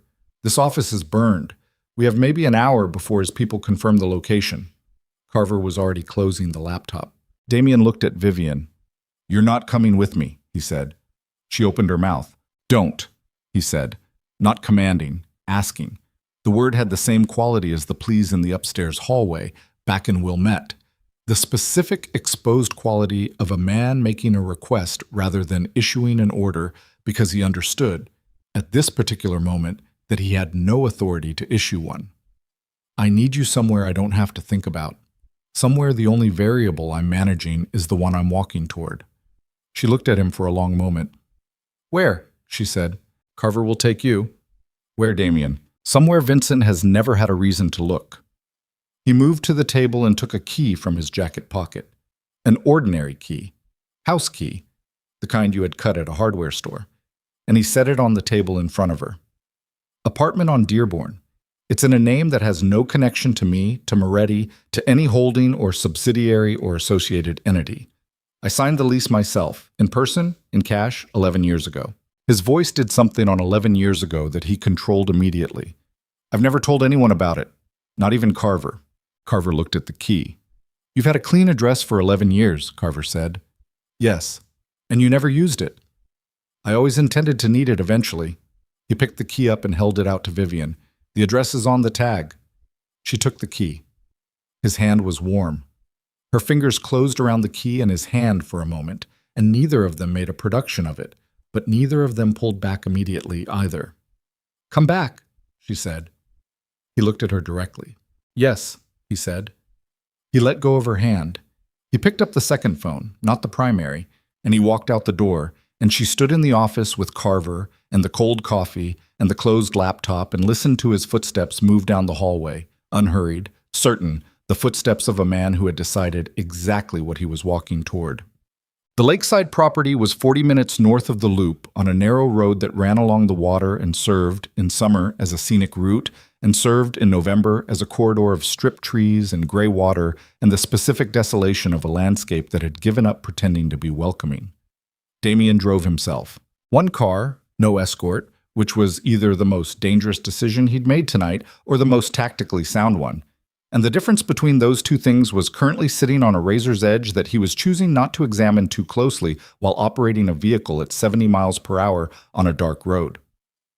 He thought about Claire. He had 11 years of thinking about Claire behind him, but that thinking had always been the particular thinking you did about the dead, circumscribed by the finality of it, bounded by the fact of the ending, a kind of thinking that allowed you to preserve a person in the form they'd last taken without the complication of wondering how they'd changed. Claire at 28, the last time he'd seen her. Claire with her mother's dark eyes and her father's deliberateness and the specific quality of attention she'd always had. The way she listened to a room before she spoke in it. She had found out what Vincent had done. She had been 28 years old, and she had found out, somehow, that her father had purchased a doctor's lie to prevent her cousin from ever having a child. And she had, what? Confronted him? Threatened to tell Damien? Done something that made Vincent decide that the only available response was to make her disappear so completely that her own family spent 11 years placing flowers on an empty grave. He thought about the phone call to Vivian. He thought about Claire sitting in Portland for 11 years, watching, waiting for the moment, waiting for the specific configuration of events that would make a move possible, a move that required, apparently, a pregnancy, a confrontation, a shattered glass, and a file delivered to the right hands at the right moment. She had been patient in a way that he was only beginning to understand the full dimensions of. The lakeside property appeared on his left, a long gravel driveway behind iron gates, the gates standing open, which told him Vincent had expected him. The house at the end of the drive was large and dark except for the ground floor, where 3 windows showed light. Old stone exterior, slate roof, the kind of house that had been built to demonstrate permanence and now demonstrated mostly vacancy, a building that had outlasted the purpose it had been built for. Damien parked at the end of the drive and got out of the car. The cold hit him immediately. The specific lake effect cold of the North Shore in November, wet and direct, the kind that found the gap between collar and jaw and settled there. He stood for a moment beside the car and looked at the lit windows and the open gates and the absolute darkness of the water beyond the property line. And he breathed, and he let the cold do what cold did, which was make everything in the body more precise. Then he walked to the front door and opened it. The entry hall smelled like dust and old wood and the ghost of a fire that had been lit days ago and had long since gone cold. The chandelier overhead was not lit. The light came from the room at the end of the hall, visible through an open doorway, warm and localized. 2 men stood inside the entry hall. He recognized one of them as Marcus's replacement, a compact man named Dell, whose body language said armed in 3 different ways simultaneously. Dell nodded at him. That was all. No search, no words. Vincent had calculated correctly that a man walking into this house voluntarily was not a man carrying something he intended to deploy inside it. He was right. Damien walked past Dell and down the hall and through the doorway. The room was a study of some kind, large, with the accumulated furniture of several decades, none of it matching, all of it heavy and dark. A fireplace had a fire in it, recently built, aggressively orange against the cold seeping through the old windows. Bookshelves with books nobody had read in 20 years. A desk that served as a surface for 2 glasses and a bottle of bourbon that had not been opened. Vincent Moretti sat in a chair near the fire.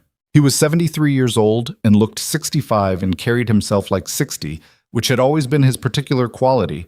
A man who had managed to keep the physical impression of vigor past the point where the actual substance of it remained.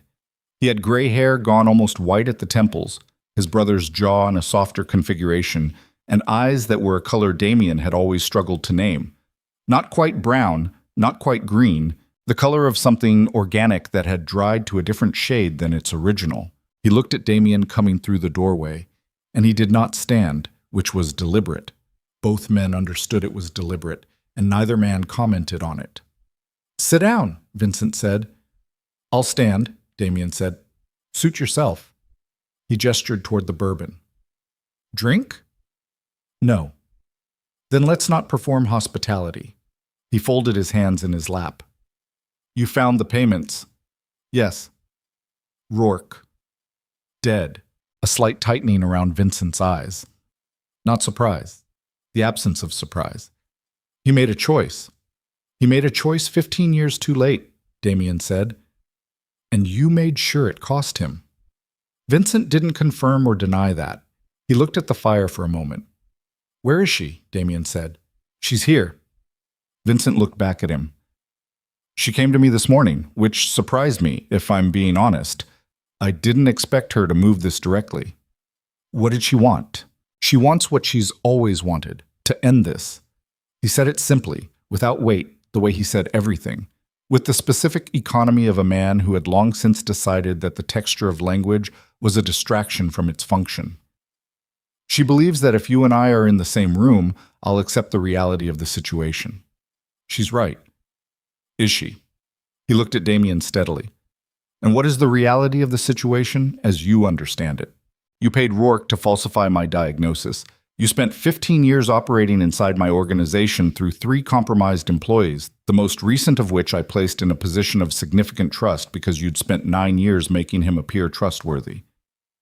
Damien kept his voice level. "You staged your daughter's death to prevent her from telling me what you'd done. You refreshed the operational structure 14 months ago because my relationship with Vivian Hartwell changed your timeline." He paused. "And now you're sitting in this room waiting to find out how much I know and what I intend to do with it, because a man who's been managing uncertainty for 15 years still wants to understand the shape of the thing before he decides how to respond to it." Vincent looked at him for a long moment. "You've had a full day," he said. "Tell me why," Damien said. The simplicity of it landed differently than a complex accusation would have. He watched it land. He watched Vincent process the simplicity of it. 2 words, a question a child would ask, and in a man like Vincent, the question a child would ask was frequently the most disorienting one, because it stripped away all the language of strategy and left only the human thing underneath. Vincent looked at the fire. "Your father was sick," he said, 2 years before he died. Not the way he told people. Not the managed illness, the controlled decline he presented. The real version. The version where the timeline was 18 months, maybe 24, and the organization was going to transition before anyone was ready for it to transition. He paused. "You were 36. You were exceptional at what you did, but you were not what the organization needed in that moment. You were too direct, too impatient with the people who required management rather than directives. So you bought me 15 years of believing I had nothing to pass on," Damien said. "You bought yourself 15 years of influence by making me believe the question of succession was irrelevant." "I bought the organization 15 years of stability," Vincent said. His voice did not rise, but there was something in it, not defensiveness, something more like the specific tone of a man who has been rehearsing a justification for so long, it has calcified into something he actually believes. "You were not ready, and a ready organization with an unprepared leader is a catastrophe I had watched happen twice in my lifetime. I was not willing to watch it happen a third time. So you decided, alone, without telling anyone, without asking anyone." Decisions made alone are the only decisions that hold. Claire found out. The fire popped. Something shifted in Vincent's face, very small, very fast, the thing that happened when a man's armor was touched at an undefended point. Claire was 28 years old, and she found a copy of the original report in Rourke's files, which Rourke should never have kept.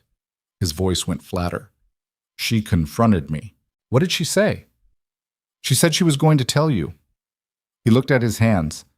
She said a man had the right to know what had been taken from him. She used those words, taken from him.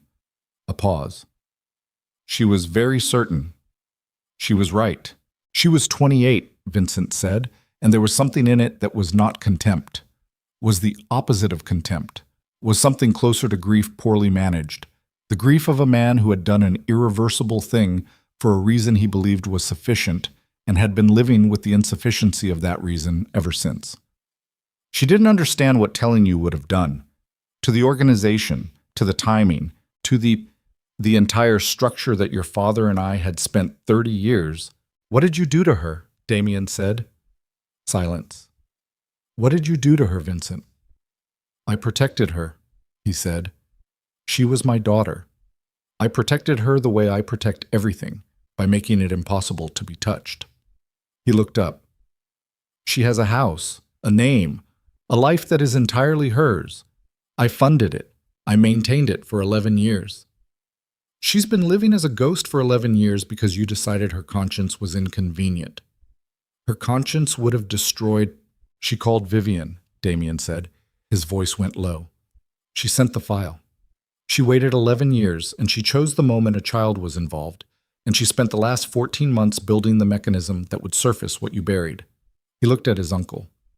You protected her into a prison, and she spent 11 years finding the key. The fire burned. Vincent sat with that in the specific stillness of a man who had known it was coming and had not found, in all the time he'd had to prepare, a position from which it felt survivable. Where is she? Damien said. Upstairs. He turned for the door. Damien. Vincent's voice stopped him. He turned back. The old man had not moved, had not stood, was still sitting with his hands folded, but something in his face had changed. The management had come down, very slightly, and what was under it was not what Damien had expected. I want you to understand that I never intended. The diagnosis was a delay, not a permanent condition. I intended to revisit it, to introduce the correction, when I believed the timing was... Don't, Damien said. When the organization was sufficiently... Stop. The word hit the room like a closed fist. Vincent stopped. Damien looked at him. At the 73-year-old man in the chair by the fire, with the white temples and the managed posture and the 15 years of justification stacked behind his eyes, like files in a drawer he'd been opening and closing for so long the mechanism had worn smooth. A child is growing, Damien said. Right now, tonight, in a woman who drove to my building in November to tell me the truth, and I threw a glass at my own wall because you spent 15 years making me believe the truth was impossible. His voice did not rise. It went lower. You took that from me. You took 15 years of it and you put it in a shell corporation and you called it strategy and you told yourself it was for the organization, and none of that, not one word of it, changes what it was. Vincent said nothing. Damien turned back to the door. The hallway was empty. Dell had moved or been moved in the time Damien had been in the room, and he registered that as a variable he'd need to account for but didn't stop for. He moved toward the staircase at the end of the hall. The stairs were old, dark wood, the kind that announced each footstep with a specific creak that had been announcing footsteps on these stairs for 50 years. He went up without hurrying. At the top was a hallway with 3 doors, 2 closed, 1 open, and through the open one was light. He went to the open door. Claire was sitting on a windowsill. She was 41 years old and had the specific quality of someone who has spent a long time being very careful. Careful with her expressions, careful with her stillness, careful with the amount of space she occupied in any given room. She was thinner than he remembered, and her hair was shorter, and she had the dark eyes he had always associated with the version of her that existed in his memory, which had been, for 11 years, the only version available to him. She looked at him the way someone looked at a person they had rehearsed seeing, and then found, in the moment, that rehearsal had not adequately prepared them for. Neither of them spoke for a moment. Then she said very quietly, "I'm sorry it took so long." He looked at her. She held his gaze. 11 years, he said. His voice was not steady. He didn't try to make it steady. "I know." "You let me—" He stopped. The sentence was too large. "There was a service." "I know." Her voice held something that had been compressed for a very long time and was releasing very carefully, the way you released pressure from a sealed system, slowly, controlled, because you understood what happened if you didn't manage the rate. "I couldn't—" He had people everywhere, Damien. If I'd made contact before I had something that could actually end it, he would have known, and the only thing I had was time and patience, and you called Vivian. She looked at him steadily. "Yes." "You watched. You were watching us." "I was watching him. You were adjacent." She pressed her lips together. "When I understood she was pregnant, I understood it was the moment, the one thing he couldn't manage away. A child that existed was different from a child that might exist. I needed the file in the right hands before he understood what was happening." "Rourke is dead." Her face contracted. "I know. I didn't—" She stopped. "I didn't have more time. He was already moving." "He always moves," Damien said. "That's what he does. He moves early, and he buries it, and he calls it protection, and he tells himself the architecture holds." She looked at the window, at the dark water beyond the property line, at the November nothing outside. "He's my father," she said. "I know. That doesn't—" She stopped again. Her jaw was tight. "It doesn't make it right. I'm not saying it makes it right." "I know that too." She turned back to him. Her eyes were dry, which he recognized as a specific kind of effort, the effort of someone who had decided, at some point in the past 11 years, that they had already spent the amount of tears that were available to them on this particular grief. And what was left was something else. Something harder and more durable. "What are you going to do?" she said. He looked at her. "What I should have done 9 years ago," he said, "when I first understood his influence hadn't fully receded." She held his gaze. "And him," she said. Downstairs, the fire was burning. Somewhere in the house, Dell had repositioned. Damien had noted 2 other variables on the ground floor that he'd filed away and was currently holding with the part of his mind that ran parallel to every conversation. The part that was always, simultaneously, reading the room and reading the exits and reading the weight distribution of every person in the space. He thought about Vivian in the apartment on Dearborn. He thought about her hand on her stomach. He thought about the word impossible and what it had cost, and who had paid for it, and in what currency and across how many years. He looked at his cousin, alive, reduced, patient, hers, and he made the decision that he'd been moving towards since 11:14 this morning when a burner phone in Evanston had sent 7 words to a number that had been compromised for 9 years. "Stay here," he said to Claire. "Don't come downstairs." She looked at him. "Damien." "Claire." He held her gaze. "Stay here." He turned back toward the hallway. He took the stairs down at the same unhurried pace he'd taken them up, each step announcing itself in the dark wood, the old house groaning slightly against the November wind off the lake, the fire visible at the end of the hall as a warm orange shape in the doorway of the study. He reached the bottom of the stairs. Dell stepped out of the shadow of the entrance alcove with his hand at his side, not raised, not a direct threat, but positioned. Reading the return, assessing whether what had come back down the stairs was the same thing that had gone up. Damien looked at him. "Step back," he said. Dell looked at him for a long moment. Then he looked past Damien's shoulder at something behind him, and Damien turned, and the hallway at the back of the house had a door in it that was now open, and through that door came the cold and the dark and the sound of the lake, and 2 more men, and between them, with his hands in his overcoat pockets and his white temples and his managed posture, was Vincent, who had not stayed in the study, who had moved through the back of the house while Damien was upstairs, who had positioned himself and his people in the hallway behind his nephew with the specific deliberateness of a man who had been managing variables for 50 years and had not apparently finished managing them yet. "I told you to sit down," Vincent said quietly. "You should have sat down." The hallway held its breath. Damien stood between Dell in front and Vincent behind, with the cold from the open back door moving through the corridor like something with intent. And he did the thing he always did in the first second of a rearranged situation. He went completely still, and he counted what he had and what he didn't have, and he did it fast because fast was the only available speed. Dell in front, two men flanking Vincent behind. Vincent himself, hands in his overcoat pockets, which meant either nothing or something depending on what was in the pockets. And Vincent was a man who had spent 50 years making those two options indistinguishable.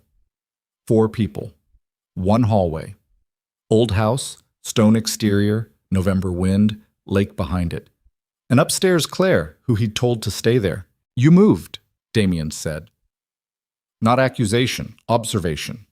He turned slowly to face Vincent, which put Dell at his back, which was not a comfortable position and was also the only position available if he wanted to face the variable that mattered. "I've always moved," Vincent said. "That's what you never fully credited me with. You saw an old man accepting a reduced role. I was never reduced." He took his right hand from his pocket. Empty. He held it out to the side in a gesture that was partly reassurance and partly performance. The gesture of a man who understood optics, even in a hallway with no audience. "I want to talk. That's all this is." You positioned 3 armed men in a hallway to talk. I positioned 3 men because you came here alone, which means either you're very confident or you're very desperate, and I've learned not to assume which one until I understand the room. Damien looked at him. "Then understand the room," he said. "Your network inside my operation is finished. Every person Marcus named, every communication channel Soren had access to, every funding structure nested inside the holding company. I've had Carver running dismantlement since this afternoon. By tomorrow morning, there is nothing left of what you built inside mine." He said it without heat, without the anger that had been sitting in his chest since this morning, because the anger had gone somewhere else, had converted itself the way strong materials converted stress, into something load-bearing rather than destructive. "The financial records are documented and held by a third party with instructions I gave before I drove here. If I don't make a call by 6 in the morning, those records go to people who will know exactly what to do with them." Vincent's face was very still. "And Claire's testimony," Damien said. "She's been living under a protected identity you funded. She has 11 years of documentation, everything she knows, everything Rourke told her before he died. It's already recorded, and it's already somewhere you can't reach it." The 2 men flanking Vincent looked at their employer. It was a small movement, barely perceptible, but Damien caught it. The slight reorientation of people who are reassessing the weight distribution of a situation they believed they'd entered with a structural advantage. "So," Vincent said. Quiet, careful. "You came here to tell me it's over." "I came here," Damien said, "because you have Claire in this house and I wasn't going to leave her here." Something crossed Vincent's face. The armor, which had been impeccable all night, showed a seam. Just one. Just for a moment. The specific seam that appeared in men who had organized their entire lives around a particular conviction. In his case, the conviction that what he'd done had been correct, had been necessary, had been the act of a man protecting a structure rather than destroying a person, and had just been shown, at point-blank range, what the conviction had actually produced. A daughter who'd spent 11 years building the instrument of his exposure from the life he'd given her.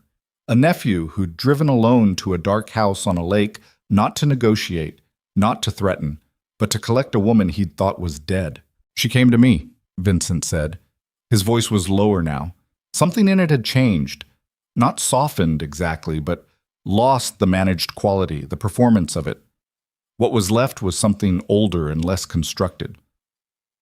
"This morning, she drove here and she knocked on the door, and when I opened it, she stood on the step and she looked at me the way—" He stopped. Damien waited. "The way her mother used to look at me when I'd done something she couldn't forgive," Vincent finished. "She didn't come to fight. She came to look at me." He was quiet for a moment. "I think she wanted to know if I understood what I'd done." "Do you?" Damien said. The question sat in the cold hallway. Vincent looked at him with his 50 years of management and his 50 years of justification and his 2 flanking men and his empty right hand, and something in his face made a decision that Damien could see happening in real time. The decision to stop managing it, at least in this hallway, at least to this particular person, because the person in front of him had driven here alone and was not afraid of him. And that quality of fearlessness was, in this specific moment, the thing that made pretense feel more exhausting than truth. "No," Vincent said. "Not completely." A pause. Not enough. It was possibly the most honest thing Damien had ever heard him say. It was also not sufficient. But it was real, and real had a value that Damien was capable of crediting even when it arrived 15 years too late. He looked at his uncle, at the 73 years of him, the white temples and the overcoat, and the two men who were still flanking him but who had, in the last 90 seconds, moved fractionally, almost imperceptibly, into a posture that was less aggressive and more uncertain, because they were reading the room. The way men in their position read rooms, and what they were reading was that the architecture of this confrontation had shifted in a direction their employer had not fully anticipated. "Call them off," Damien said, meaning the men. A long pause. Then Vincent nodded. Dell, behind Damien, moved back toward the entrance alcove. The two men flanking Vincent stepped to the walls. The hallway breathed. "I want Claire out of this house," Damien said. "She can leave whenever she wants. She always could." His voice was flat, not defensive. The flatness of a man stating a technical truth while understanding that the technical truth did not address the actual crime. "She couldn't leave as herself," Damien said. "That's the distinction you keep failing to make." Vincent said nothing. Damien turned back to the staircase. He climbed it for the second time, each step announcing itself in the old wood. And at the top he went to the open doorway, and Claire was exactly where he'd left her. On the windowsill, her back straight, her hands in her lap, a woman who had spent 11 years developing the posture of someone who could wait out anything. She looked at him. "Okay," he said. She stood up. She picked up a bag from the floor beside the window, a single bag, packed with the economy of someone who had been ready to move for a long time. And she crossed the room, and she stopped in front of him, and she looked at his face the way you looked at something you'd been carrying a picture of for years, and were now comparing to the original. "You look tired," she said. "You look alive," he said. She pressed her lips together. Her eyes went bright for a moment, not quite spilling over, the same specific effort he'd seen before. The practiced compression of someone who had pre-spent their grief and was now operating on whatever came after. "I'm sorry," she said again, meaning something different than the first time. Meaning the years of it, the accumulated weight of 11 years of watching from Portland while he navigated a world she knew was compromised and couldn't tell him why. "I know," he said. He put his hand on her shoulder briefly. Not a hug. Not yet. They were not in the place yet where the reunion could be what it would eventually become, because the house was still the house, and Vincent was still downstairs, and the November wind was still coming through the back door. But a hand on her shoulder, solid, present, the physical confirmation of here and real, and "I see you." She put her hand over his for a moment, then they walked out of the room together. They left the house at 11:40. Claire got into the passenger side of Damien's car without looking back at the property. He looked back once, at the lit windows, the open gates, the dark outline of the house against the darker water behind it, and then he got in and drove. He called Carver from the road. "I'm clear. She's with me." "Vincent?" "In the house. He has his men, and he has his fire, and he has the records I told him you're holding." He kept his eyes on the road. "He's not going to move tonight. And tomorrow? Tomorrow we finish the dismantlement. Every connection, every channel, every person Marcus named, and anything Carver's team surfaces on top of that." He paused. "Then I'm going to have a conversation with Vincent in a setting that isn't a dark house on a lake. In daylight, with documentation. And it's going to end in one direction or it's going to end in the other." Carver understood both directions without having them named. "Vivian," Damien said. "She's in the apartment. She called me an hour ago asking if you were alive." "What did you tell her?" "That you were operational. She told me that wasn't what she asked." A pause that contained something close to dry humor, which was the closest Carver ever got. "She's fine. She's been fine. She's eating crackers and watching the street from the window, and she sounds like someone who is managing an extraordinary situation with extraordinary composure." Damien looked at the road ahead. "Yes," he said. "She does that." He ended the call. Claire was looking out her window at the dark lakefront moving past. She sounds like someone worth it, Claire said. She is. The baby. Yes. Claire was quiet for a moment. I listened to that ultrasound description 3 times. The document Rourke's assistant found, the one she read aloud to the appointment transcriptionist. She paused. 8 weeks. Strong heartbeat. She turned from the window to look at him. I thought about all the things that word meant. Strong. After everything. He didn't answer. He drove. I needed it to be a child, she said quietly. Not manipulatively. Plainly, with the honesty of someone who had been carrying a calculation for a long time and was now laying it out in the open because the carrying was over. I needed there to be something that couldn't be managed away, something real and physical and undeniable, because everything else my father had shown me he could manage. Money, records, people, time. She paused. But a child that existed was different. You said that to me upstairs. I've said it to myself about 4,000 times in 14 months. She turned back to the window. I'm sorry it required what it required. Rourke, he said. She was quiet. He was already sick, she said finally. Before my father moved on him. He told me when we spoke in September that he had maybe 8 months. Pancreatic. She pressed her forehead briefly against the cold glass of the window. He wanted to do something right before the end. He said that. Something right. He said it like a man who'd spent 15 years knowing the exact weight of what he'd done wrong and had been looking for a scale that could balance it. She paused. I don't know if that makes it better. It doesn't, Damien said, but I understand it.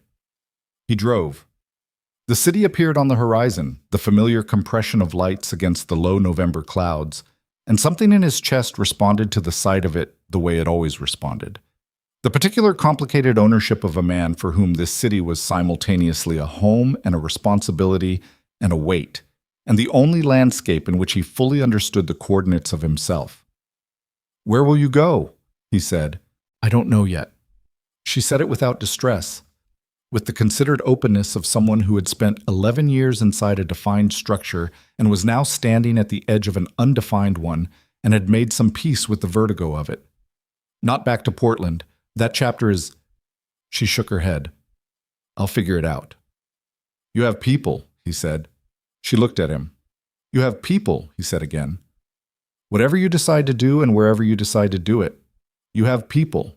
She looked at him for a moment with her mother's eyes in her father's face, and she said nothing because there was nothing to say that the looking didn't already contain. The apartment on Dearborn was on the 9th floor of a building that had no doorman and a lobby with a faded tile floor and a mailbox bank along the left wall, with names on half the slots and blank tape on the other half. Damien had the building code memorized. He'd said it himself 11 years ago, and it had not changed because no one else knew to change it. And the elevator was small and slow and smelled like the particular combination of old building and other people's cooking that was specific to buildings where people actually lived rather than buildings where people performed living. He knocked. The door opened in under 4 seconds, which told him she'd been close to it. Vivian looked at him. She looked at him the way Claire had looked at him upstairs. That comparative, confirming look, checking the fact of him against the version she'd been holding in her mind during the hours he'd been gone. Her hair was down. She was wearing a sweater he recognized from her apartment, which meant she'd packed it deliberately in those 12 minutes. And that specific detail, that she'd chosen that particular sweater in 12 minutes of deliberate packing, landed in his chest in a way that was not dramatic and was not loud and was simply, quietly, the most grounding thing he'd felt all day. Carver said you were operational, she said. Carver was accurate. That's not what I asked him either. He looked at her. I'm here, he said. She looked at his face, at the specific quality of exhaustion in it, the particular kind that wasn't physical, or wasn't only physical, the kind that came from a long time of carrying something heavy and then spending one extremely concentrated day putting it down. She stepped back from the door. He came in. The apartment was small and clean and almost entirely empty of personality. 11 years of a space that had been maintained without being inhabited, aired out, kept functional, waiting for a use that had not come until tonight. She had set her bag in the corner and put her phone on the kitchen counter and found, somewhere, a glass of water that was sitting on the windowsill next to the chair she'd apparently been sitting in when he knocked. He sat on the couch. He sat in the way he'd sat on the floor of the Wilmette kitchen that morning, without strategy, without managed positioning, simply placing himself in a location and allowing the weight of the day to come down on him the way gravity came down on a structure when you stopped fighting it. She sat beside him, not across, not at the right angle.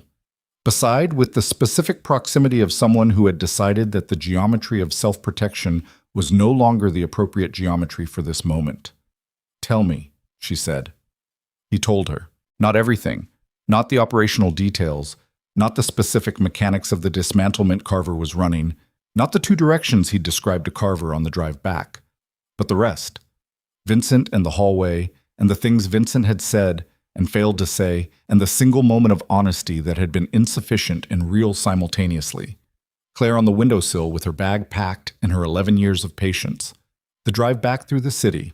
Vivian listened without interruption, which was one of the things about her that had always distinguished her from the people he spent most of his time with.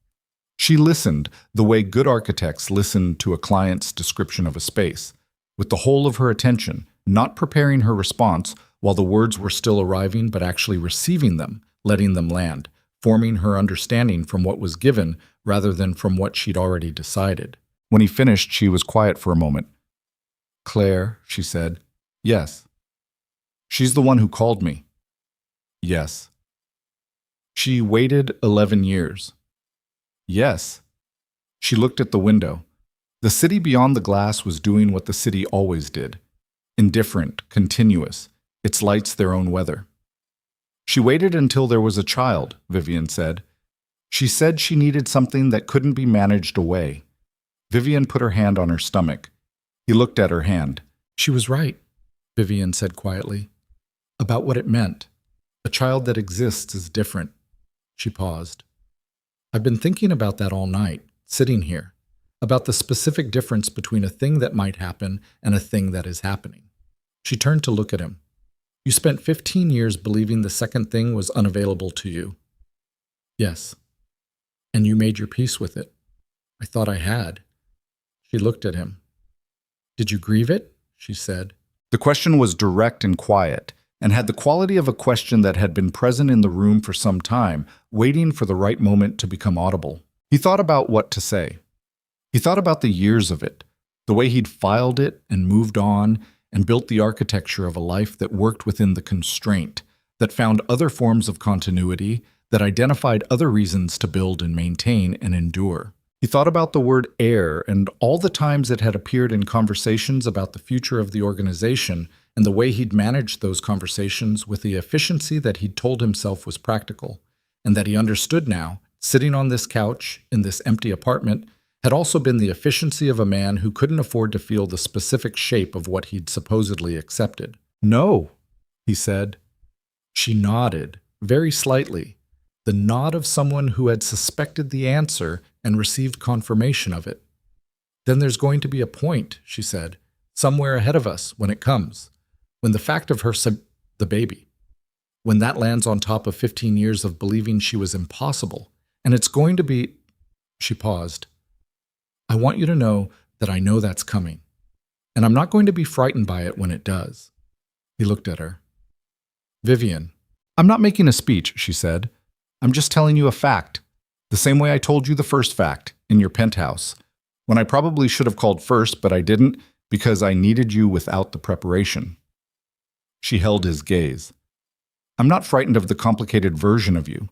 I've been looking at the complicated version of you for 8 months, and I drove to your building in November with a truth that was going to rearrange everything. So you should understand that I am not a woman who turns away from rearrangement." He was quiet. "Okay," he said. "Okay," she agreed.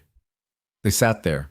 The radiator knocked once, the specific sound of an old building doing what old buildings did, complaining about the cold, adjusting, settling into the work of another winter. He reached over and put his hand over hers on her stomach. Not dramatically, not with ceremony. He simply placed his hand there, over her hand, over the 8 weeks and the strong heartbeat and the impossible actual fact of it.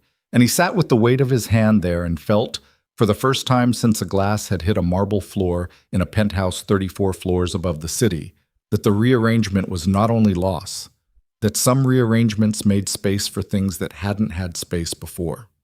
3 weeks later, Vincent Moretti accepted terms. The meeting took place in daylight, as Damien had said it would, in a conference room in a building in the Loop, with documentation on the table and Carver present and a lawyer whose name appeared on no document connected to Moretti Holdings. Vincent came alone. He sat across from Damien and he looked at the documentation and he looked at his nephew and he made the calculation that a man in his position made when the options had been reduced to 2 and one of them was survivable. He signed. He did not speak much. When he did, it was in the specific economy of a man who had exhausted his justifications and understood they had ceased to function as currency. Once, near the end, he said, "Your father would have done the same thing I did." Damien looked at him for a moment. "No," he said, "he wouldn't have." Vincent looked at the table. He didn't argue it. He left the building on foot, alone, and walked north on Michigan Avenue in the December cold with his overcoat and his white temples, and the 50 years of his maneuvering reduced, finally, to the simple physics of a man walking away from a table where he had lost everything he'd spent 15 years protecting. Damien watched him go through the conference room window. Carver came to stand beside him. They watched Vincent diminish into the pedestrian traffic, become one figure among many, become indistinguishable. "What happens to him now?" Carver said. "He lives," Damien said, "in the reduced version he was always afraid of." Carver was quiet for a moment. "Is that enough?" he said. Damien turned from the window. "It's what there is," he said. Claire spent December in Chicago. She stayed in a hotel for the first week and then in a furnished rental that she found herself, in a neighborhood she chose herself under her own name, the real one, the birth certificate one, the name that had been a ghost name for 11 years and was now, incrementally, becoming a real name again. She and Damien had lunch on a Thursday in the second week. A place near the river, ordinary, the kind of restaurant where the lunch crowd was loud enough that 2 people could talk without being heard by anyone but each other. They talked for 3 hours, about their fathers and their father's world and what it meant to have been shaped by that world, and whether the shaping was a sentence or a starting point. They talked about Claire's 11 years, not all of it, not at once, but enough. They talked about the child. At the end, when the restaurant had emptied into the afternoon and the server had brought the check twice without comment, Claire said, "What will you tell her when she's old enough?" He thought about it. "The truth," he said, "the version appropriate to her age, and then the full version when she can hold it." He looked at the window, at the river moving gray and cold outside. "I spent 36 years not knowing what had been taken from me. She's not going to spend any of her years not knowing what she has." Claire looked at him. "You're going to be terrifying as a father," she said. "Probably," he agreed. She laughed. It was the first time he'd heard her laugh in 11 years. And it was exactly the same pitch, the same quality, the same specific laugh that had lived in his memory filed under things that are gone and was now, apparently, reclassifiable. He let it land. He let himself feel it land, which was something he was learning. Not quickly, not easily, but deliberately, the way he learned everything that required real effort. The practice of allowing things to land instead of filing them before they could. On a Thursday in February, Damien arrived at Vivian's apartment at 7 in the evening. She'd moved back to her own apartment in January. He had not argued. He understood, structurally, completely, that a woman who had built her own life with her own hands in a space she'd chosen herself was not a woman who could be asked to remain in a safe house indefinitely, and that her return to her apartment was not a rejection but a restoration, and that the difference mattered. He had been a constant presence without taking up permanent residence. He had attended the appointments and learned the specific vocabulary of prenatal development with the same intensity he brought to contractual negotiations. He had assembled furniture, badly, the first time, and then, well, after studying the instructions with the focus he usually reserved for documents that had legal consequences. He had learned, gradually, That Vivian's way of managing difficulty was to make coffee and stand at her kitchen window and not be spoken to for a specific duration, and he had learned to recognize the duration and honor it, which was its own form of fluency. He arrived at 7 with no announcement, which she had told him once was not her preference, and which he was still in the process of consistently honoring, and he knocked. She opened the door.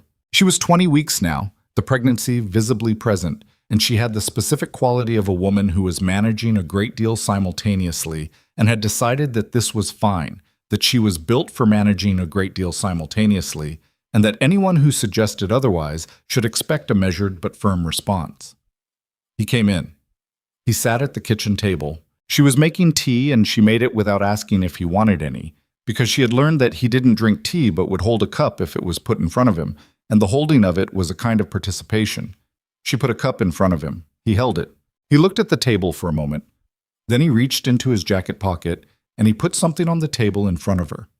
A ring, small, not elaborate, a quality that was evident without being displayed, the kind of ring chosen by someone who had thought about the person rather than the gesture. She looked at it. Then she looked at him. "I know the timing is not," he started. "Don't qualify it," she said. He stopped. She looked at him across the table, in her kitchen, in her apartment that she'd painted herself, under the light of her own choosing, and she looked at him with the complete, unguarded attention she brought to things she intended to understand fully before she responded to them. He looked back at her. He did not look like a mafia boss. He did not look like the feared and enigmatic power at the center of a criminal empire that dominated the city's shadows. He looked like a man who had driven to an apartment at 7 in the evening and put a ring on a table and was sitting across from a woman whose opinion of him was the most consequential variable in any room he'd been in for 8 months. "Yes," she said. He was quiet for a moment. "I haven't asked yet," he said. "I know," she said. "Yes, anyway." Something happened in his face that he did not manage away, that he let happen, which was the practice he was learning, the deliberate allowance of things landing instead of filing them. It was not dramatic. It was quiet and real and slightly undone. The face of a man receiving something he'd spent 15 years believing was structurally unavailable to him. She reached across the table and picked up the ring herself and put it on, which made him exhale something that was almost a sound. The city outside her window was February dark, the specific darkness of a city in the middle of winter that had not yet begun to consider spring, and the kitchen was warm and ordinary with its radiator knock and its coffee maker and the tea going cold between them on the table. She kept her hand on the table. He put his hand over it. Neither of them said anything for a while. Isabella Grace Moretti arrived on a Tuesday evening in July. The room was nothing like a penthouse.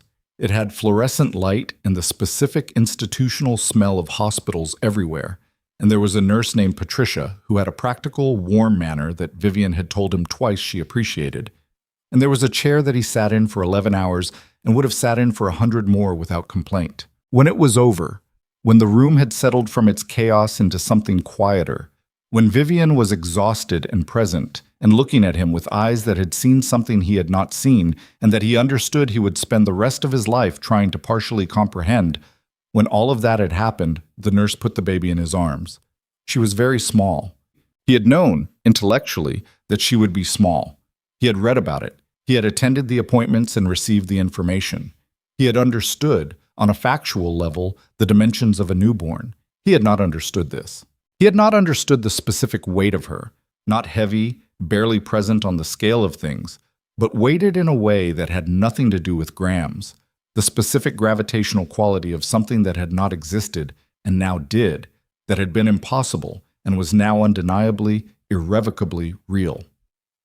She was asleep. Her face was the face of someone who had just completed an enormous journey and had decided, reasonably, that sleep was the appropriate response. He stood by the hospital window with his daughter in his arms, and the July city beyond the glass, lit and warm and entirely indifferent to the fact that something had shifted in this room that would not shift back, and he felt the thing he'd been carrying for 15 years, the specific silent grief of a door he'd believed was permanently closed, the acceptance of that closure, the architecture he'd built around the absence. He felt it release, not vanish, not disappear as though it had never been.